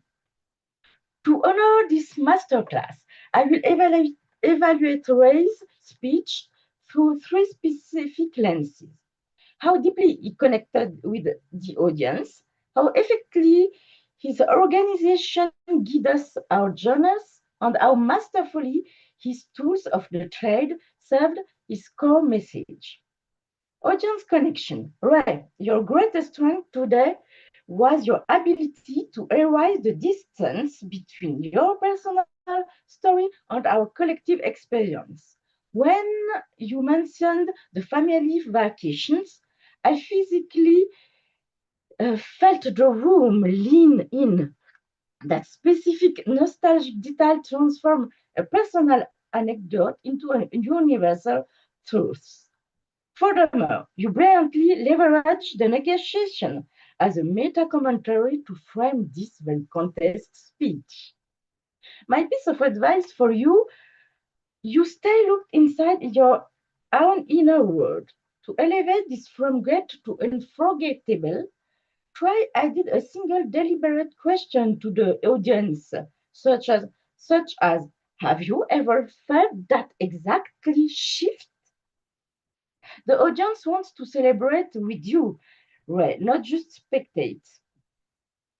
Speech organization. Structurally, your macro arc was flawless. We moved seamlessly from the high pressure world of competition to your pivotal breakthrough and straight into your ultimate realization about leadership. We never felt less. This structural clarity peaked when you detailed the new pathways updates you integrated while negotiating with Toastmaster International, punctuated by your powerful confession, "It's my blame." My recommendation for growth: look closely at the transition between these two sections. Right now, you tell us that a change occurred, but you don't explain why. Inject just one causal sentence like, "I realized that winning alone could not longer sustain me." We transfer that moment from a simple shift in topic into an undeniable logical argument. Tools of the trade. What struck me most was your sophisticated use of the digital stage. You beautifully illustrated stepping out of your comfort zone by physically stepping out of webcam frames. You yet kept us anchored by entirely through your vocal control. This wasn't just a gimmick. It showed a speaker who used space as an argument. Your physical proximity to the lens while repeating the leitmotif, "It's my blame," was pure theatrical congruence. So, for the next level, it will be nice to give a more heavy pause. You have exceptional vocal variety, but right after the climax, give us 3 full seconds of silence. Let the emotional weight of your realization land. This tool is already in your arsenal. You just need to deploy it at the moment of the iron tension. To summarize, we established an authentic connection through an universal storytelling, giving us why a structurally sound arc and weapons the webcam frame to bring this message to life. Rather than one transition, hold that emotional pause on this speech become unstateable. The most significant shift in any journey is not the achievement, it's the moment we stop asking how far we have come and start asking who else we can take us with us.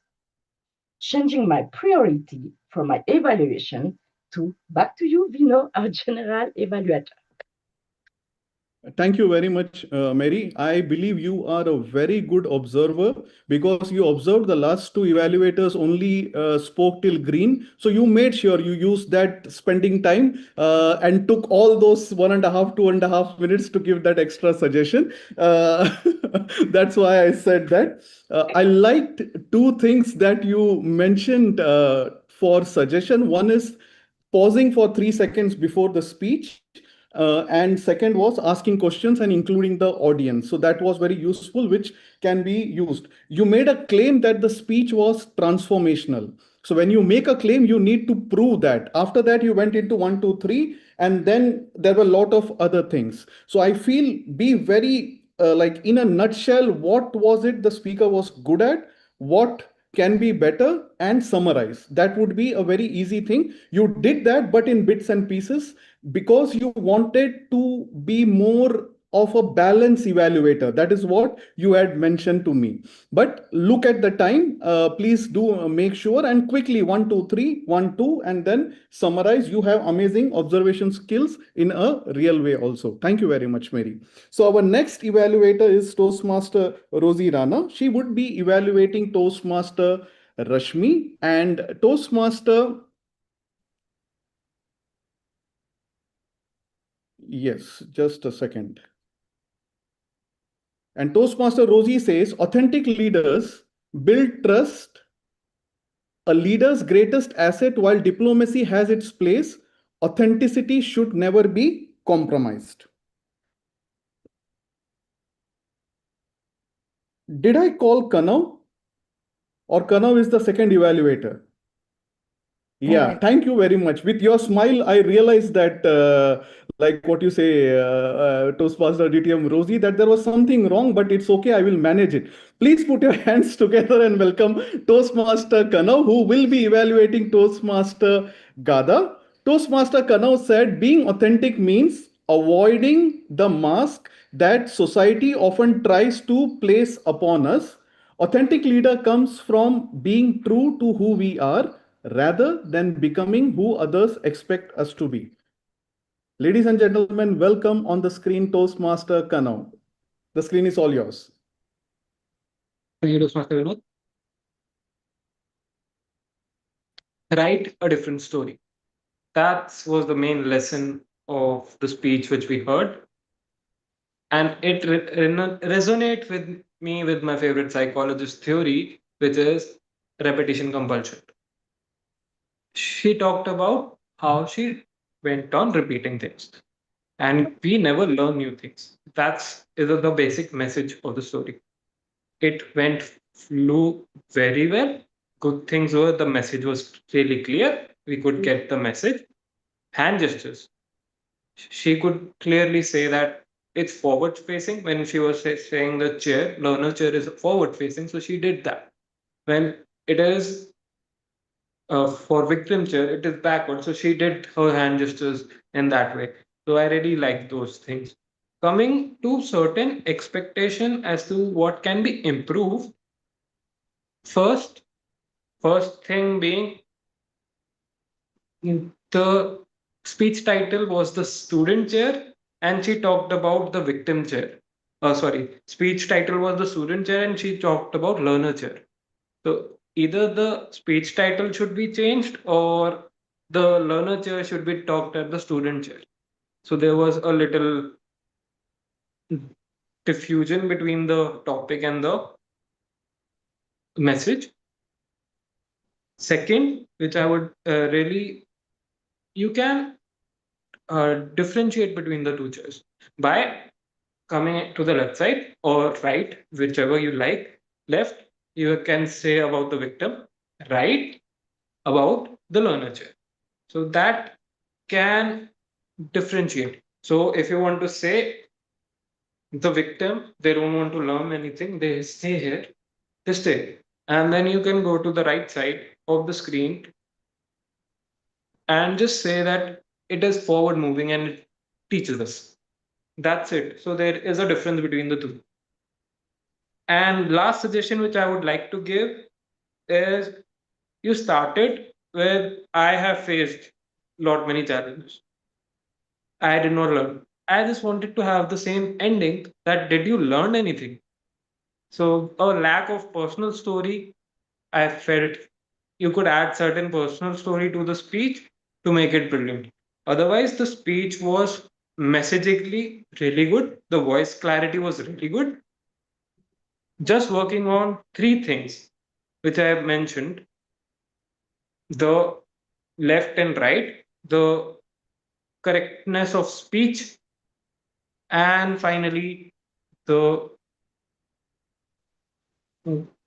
the chair And yeah, that's it from my side. Back to General Evaluator, Vinod. Thank you. Thank you very much, Kanav. What I liked about your evaluation was the opening where you used a research terminology called repetition compulsion. That hooked me because I love research. So something of that type, and it was very relevant, like because the speaker was repeating, and it helped us to remember that. And your evaluation also had more suggestions. So being an advanced club, I definitely liked it. The first one was logical fallacy, the title and the actual thing. You said it was not matching, but I felt the speaker would think the student is a learner only. That's why it might be done. But I like the logic that you picked up, that it can be better. Creating a separation, I felt even she could have used a prop, an actual chair, where the two chairs could be done. It would have been taken the speech to the next level. The third that you mentioned was, which is usually used in comedy dramas or something. If a hero is alone in the beginning, he gets married. If he is married, he gets divorced. Whatever it is, it will always be the contrast. So you mentioned three good suggestion over there, and amazing shirt and amazing background. It feels all the butterflies are there on the wall. Thank you very much, Kana, for that useful observations. Thank you. So our next evaluator now is Toastmaster Rozy Rana, DTM Rozy Rana. She says, authentic leaders build trust.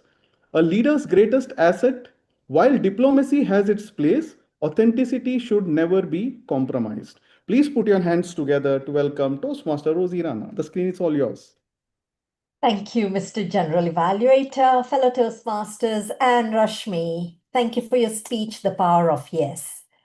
Before the speech, you asked me to look at two things. And since this is a speech about giving feedback, allow me to give you feedback largely around those two, which is whether your message landed and whether your structure supported your message.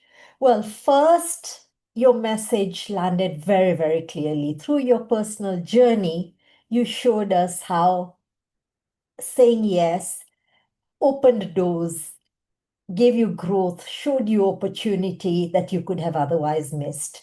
From overcoming your self-doubt, you showed your aspirations to become a good speaker as a young girl, and how saying yes to Toastmasters and then saying yes to Leadership Speak has made you more confident, a better listener, and even an influencer. So very, very well done. Regarding the structure, again, you took us chronologically through your journey. It was easy to follow, and I particularly liked that you wrapped up by calling upon us, tapping into our life, asking us whether there were areas that we needed to say yes to grow and to understand. You used a memorable framework by using yes as an acronym. It was a bit short, but it made your speech memorable, the why, and particularly the E, exploring opportunities or possibilities for growth, and the S, saying yes. For future speeches, so in other words, the two elements that you wanted me to look out for, very, very well done. The areas I would recommend for suggestions for growth is consider adding dialogue. Your story had a lot of narration, and while it was engaging and we enjoyed it from the young girl all the way to the growth, dialogue would make it really powerful and memorable, especially your self-doubt. Can I ever become a speaker? Put a name to it, make it more specific, somebody you really heard and, that stood out for you. Dialogue kind of brings these key moments to life for us. Secondly, while you showed how you have become better at Toastmasters, true growth is how you've been able to apply these lessons. So I would have liked you to add, it would have been more powerful had you shared how your confidence, your listening skills, your ability to influence is helping you outside of Toastmasters, right? In your personal life or in your career, and the impact, because this was a beautiful testimonial, something you can use in open houses, but if you add it and add the relevance to outside Toastmasters, it would be even more powerful. So all in all, congratulations on a beautiful delivery. You are authentic, relatable. Toastmasters is something we all believe in. So we learn, we understand, we appreciate your message. I recommend you use dialogue. I recommend you take it beyond Toastmasters so we truly, truly feel the impact. Congratulations on a beautiful delivery, and back to you, GE.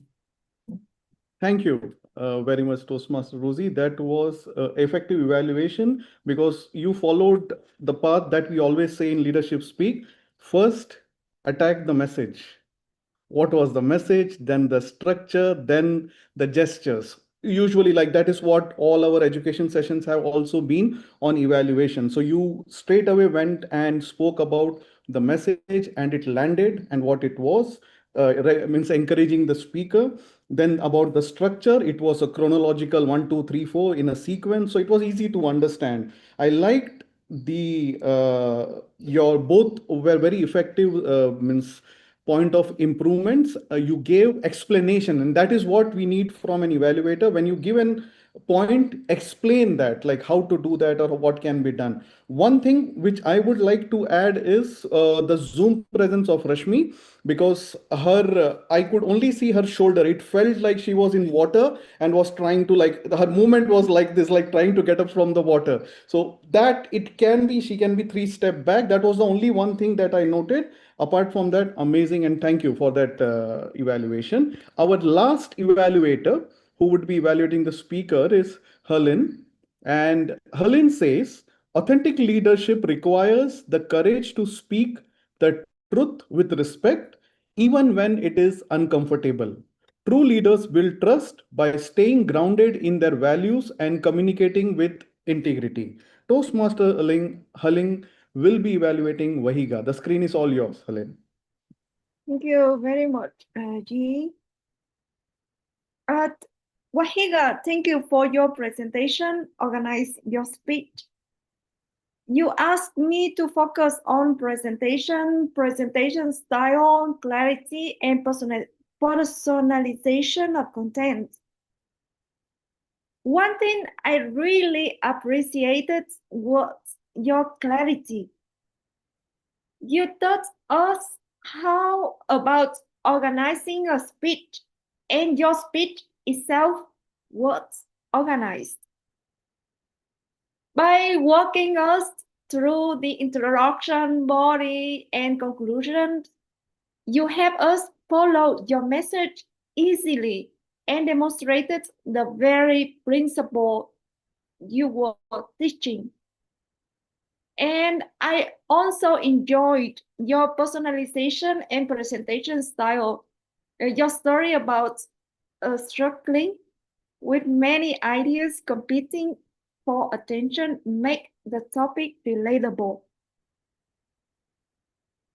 The image of scattered bricks and the analogy of a meal with different courses were memorable and helped bring your message to life.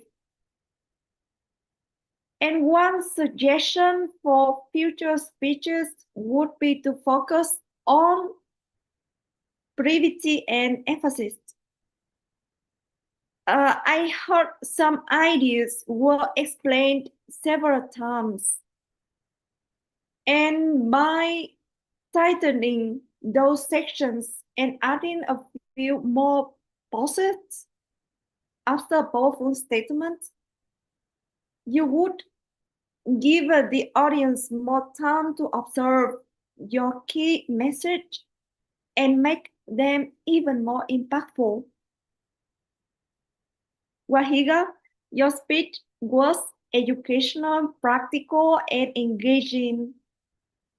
You reminded us that even great ideas need structure if they are to be understood and remembered. And thank you for an excellent presentation, and I look forward to hearing your next speech.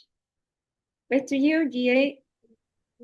Thank you very much, Helen, for your observation, sharing your observation. And one of the suggestions that you gave was to use pause. What I personally felt, what can be, because being an advanced Toastmasters club, using the slides of Toastmasters, what they have given, that is a very basic thing. And Wahiga, is you are a very powerful speaker. If you are using this same presentation anywhere else, I would recommend that instead of going through all the slides, give 5 or 6 different types of opening, give 4 or 5 different types of body, give 6 or 7 different types of closing. That would be more helpful to the advanced speakers, because that particular slide is very basic. You did your addition by adding Mohammad Katani, or you could have added 3 more speakers. Tuck, tuck, tuck. This was one, I believe, Microsoft, a TED Talk, Microsoft, the CEO, Bill Gates, took this mosquitoes to show the dengue effect something, and he opened it. That was a very high impact one. But any 3 example of for each would have been more impactful. I felt you wanted to go through the slides and take your time, and you just added 1 or 2. I would request is organizing, give 6 or 7 different types of opening, 4 or 5 different types of body approach, and 6 or 7 different types of closing with one example that not many Toastmasters have seen. That would be really more powerful. But both the speakers and the evaluators, you were in congruence, and thank you very much for that. Now I would request the timers report. Nelly Jane, Toastmaster, yeah, she has already put the timer, and I would request our Zoom master to share the voting or the poll for the best effort evaluator before I call on our grammarian.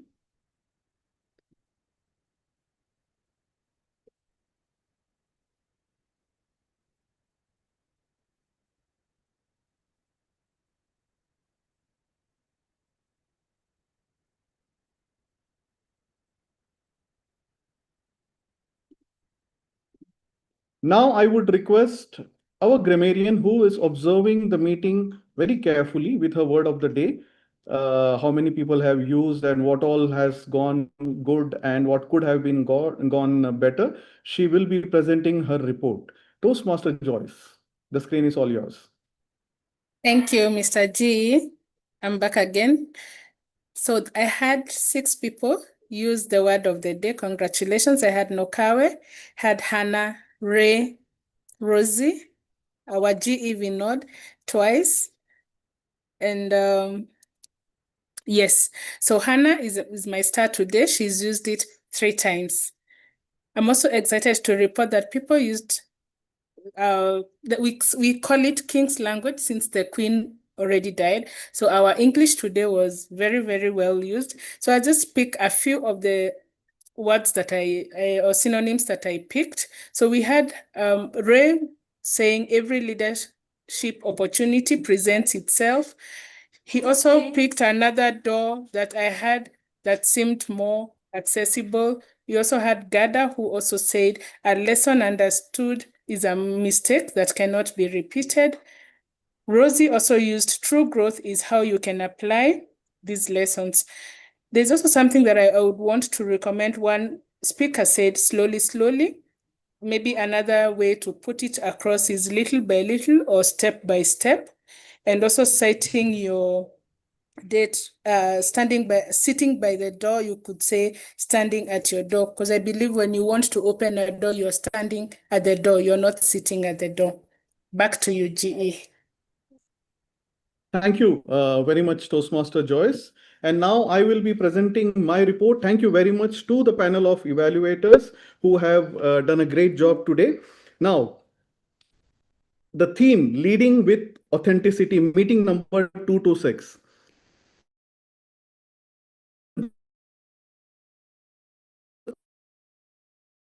Our meeting started today on top of all the groups chats and everything that this needs to be done in this way.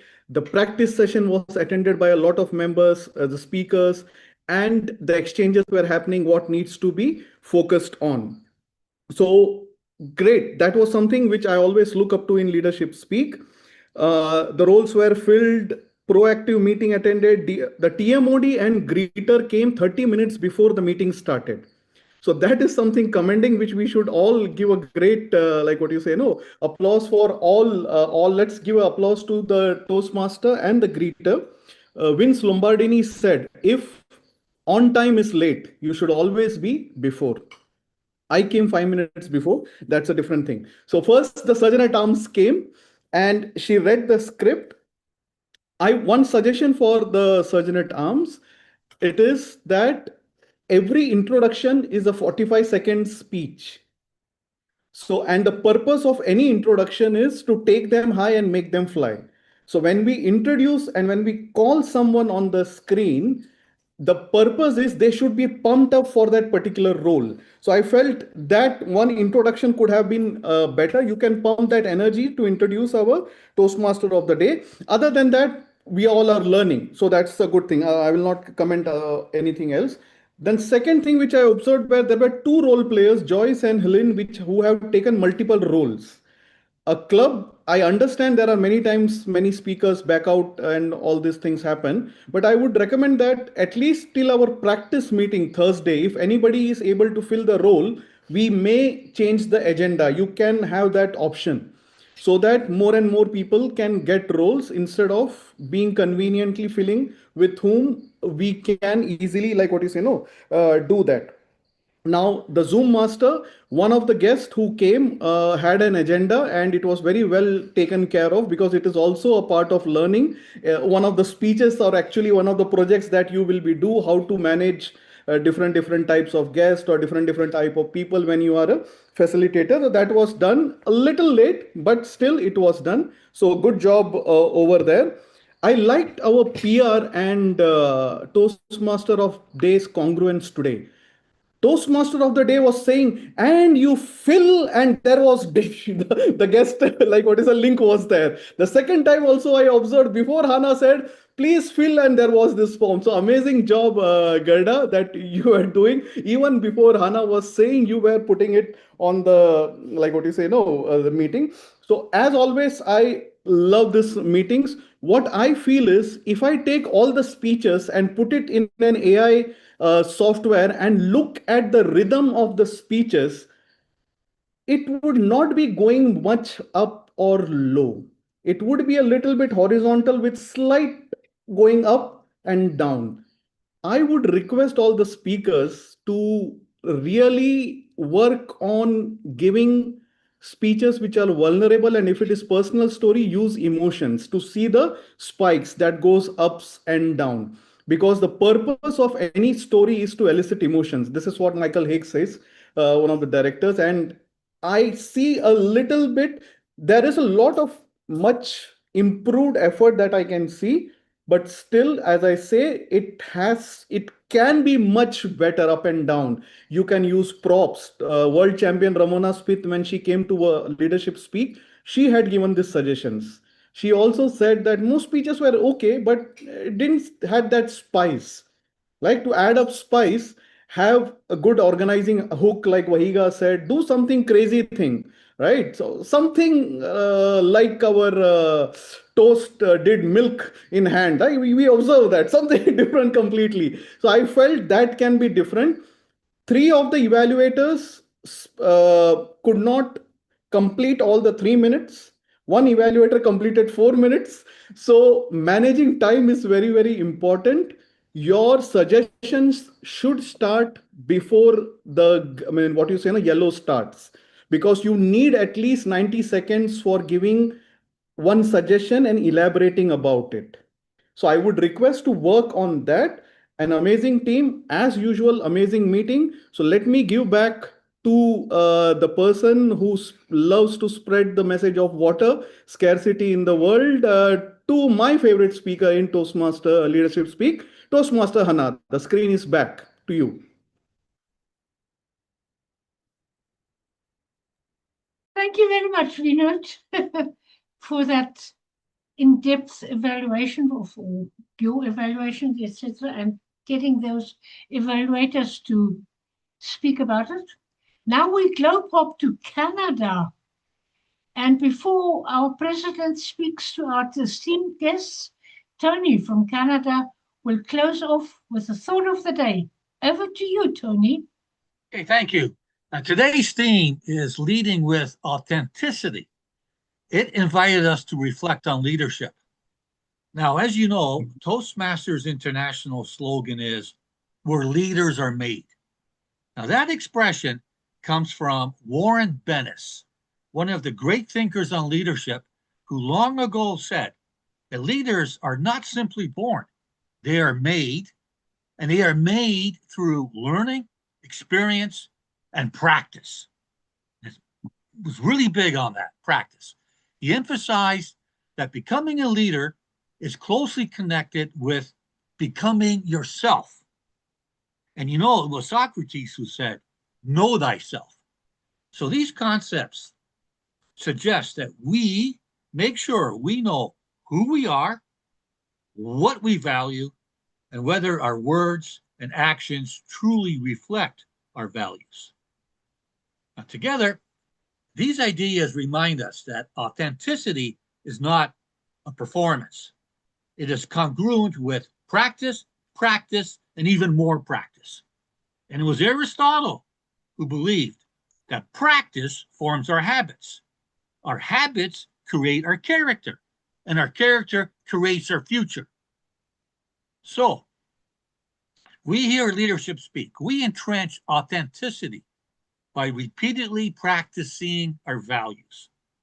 As our leadership speaker, Robin Stone, demonstrated with his examples when he expressed his stories, that authentic leaders are not authentic only when it's easy or convenient.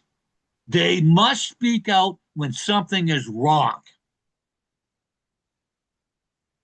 As Toastmaster of the Day, you, Hannah Schmidt, earlier said, authenticity often requires courage, not silence. So my thought of the day is this. Authenticity is a leadership model. It begins with knowing who we are. It grows through what we repeatedly do in practice, and it becomes the leadership character others learn to trust.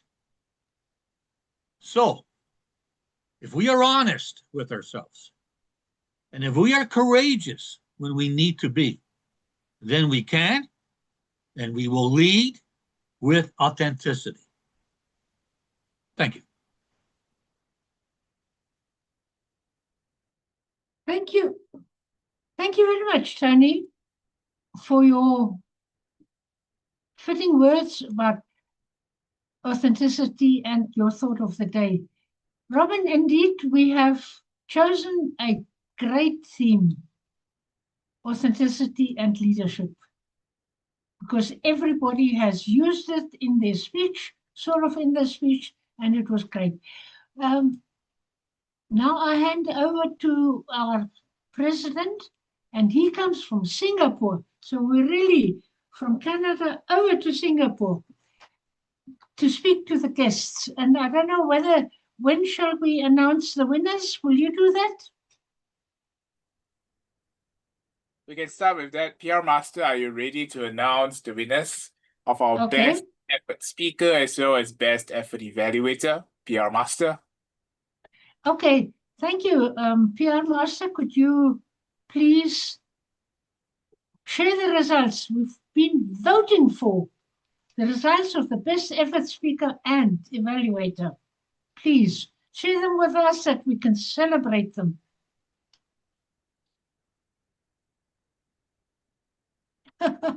Ghada? Do I have sharing privileges? Yes. Okay. And our best effort speaker is Wahiga Gichinga. Congratulations, Wahiga. Wow, super. Okay. And are you ready now for our best effort evaluator? Drum roll. Okay. Drum roll. Rozy Rana. Congratulations, Rozy. Back to you. Thank you very much, Madam PR Master. Now I officially fly over to Singapore to hand over the baton to our president. Over to you, Holmes. Thank you so much, TMOD Hannah, who is no stranger to Singapore, and I look forward to meeting you again. To you coming back to Singapore one day. I will. All right, let's have a bit of time to interact with some of our guests. Guests, if you are able, it would be wonderful if you could have both your camera as well as a microphone on when I call upon you. If for any reason it's not, it's okay. We're more than happy that you are here with us as the most important people in our meeting room. That's it. Margaret Dawson, are you available?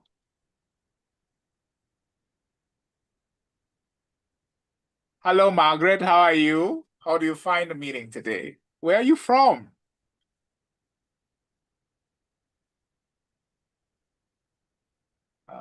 Margaret, you're muted. Are you able to unmute yourself? Hey, yes, I hear you. From Barbados. Ah, welcome. How do you find out about our club? I've been here, let me see, probably about 3 or 4 times because sometimes it clashes, but every time I come, it's enjoyable. Wonderful. How do you find about the meeting today? It was great. I like the topic. Good. I totally enjoy the topic. So I can learn some things from that and go with it. So thanks for having me. Excellent, Margaret. Please continue to be with us. Would you consider becoming a member, Margaret? Considering is good. Okay. Whenever you're ready, let us know. Okay, Margaret? Okay, will do. Thank you so much, Margaret. I appreciate your presence here. Please continue to visit us whenever you can. Will do. Thank you so much. Let's see. Muhammad Salihu Aliyu. Muhammad, are you available? Muhammad?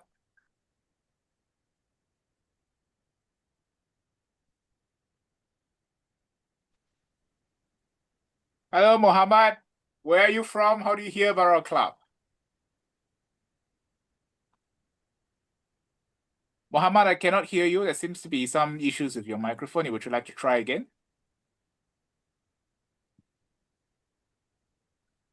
Nope, I'm not able to hear you. Hello.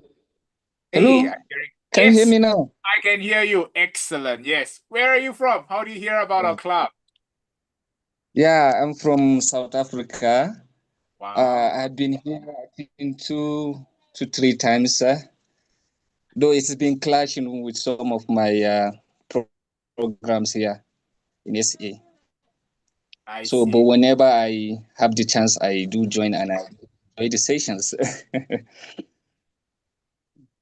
How was the meeting for you today? Yeah, it was really insightful, and I have a number of takeaways. Let me say, yeah. Would you mind sharing one of the takeaways with us? What is your key takeaway?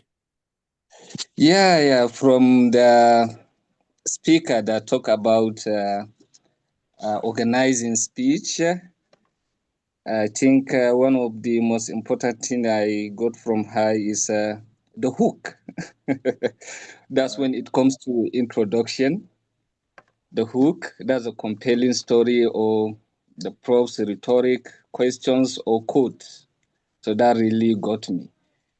Then the concluding part of her speech also, she talked about that, and it was really insightful, and so it was educating as well. Yeah. Glad you enjoyed the speech and learned from our member Wahiga, Gichinga. And I do hear that you have some clashes and commitment clashes between leadership speak meetings and other of your commitments. But yeah.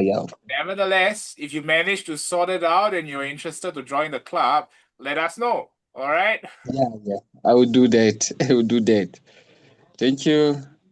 Thank you so much, Mohammed. It's our pleasure to have you here. As and when you're available, please continue to visit us. I will do that. Thank you. Thank you so much, Mohammed. You're welcome.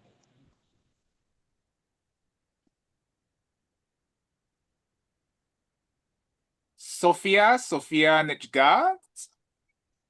Sophia Nijga, are you available? Sophia? Sophia Jenga. Oh, Sophia Jenga, are you available? Yes, that's how it's pronounced. Yes, I'm listening in from Mombasa, Kenya. Welcome. Welcome. I usually attend your meeting. Currently, I'm a member of Zumaridi Toastmasters. And I've enjoyed the session. I've equally learned quite a lot, especially in preparing my speech in the various stages that I have to write it and present it, and equally presenting it with the hook. I'm still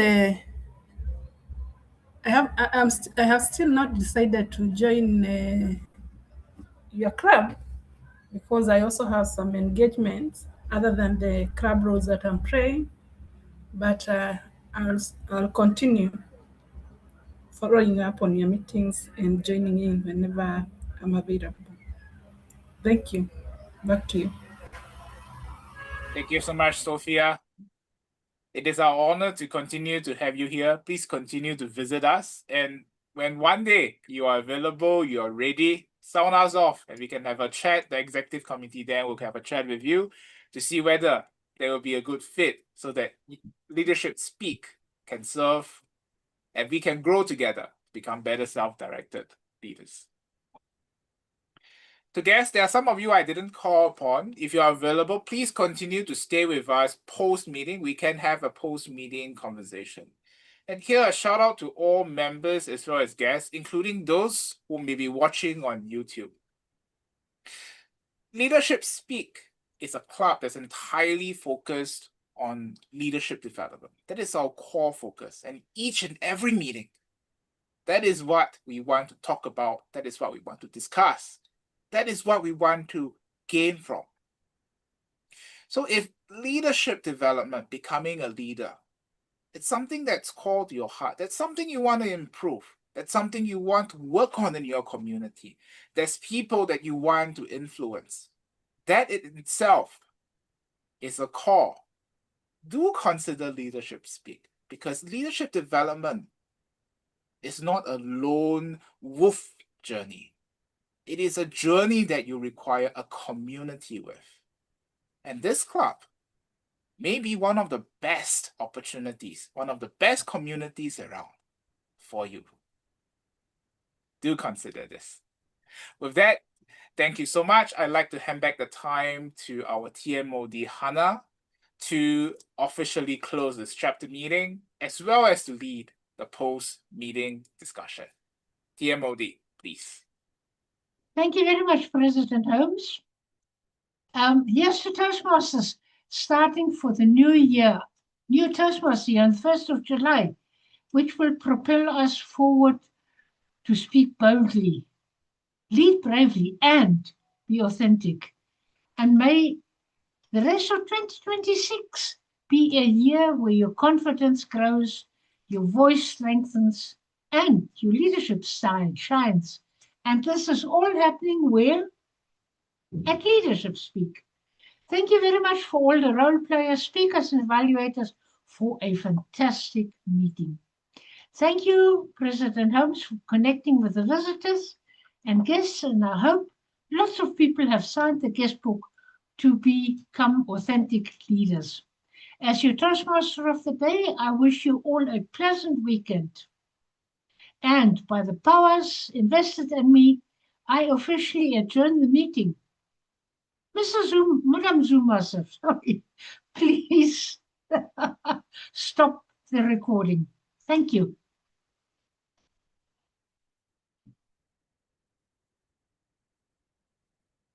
Thank you very much, Sonia. You've done a great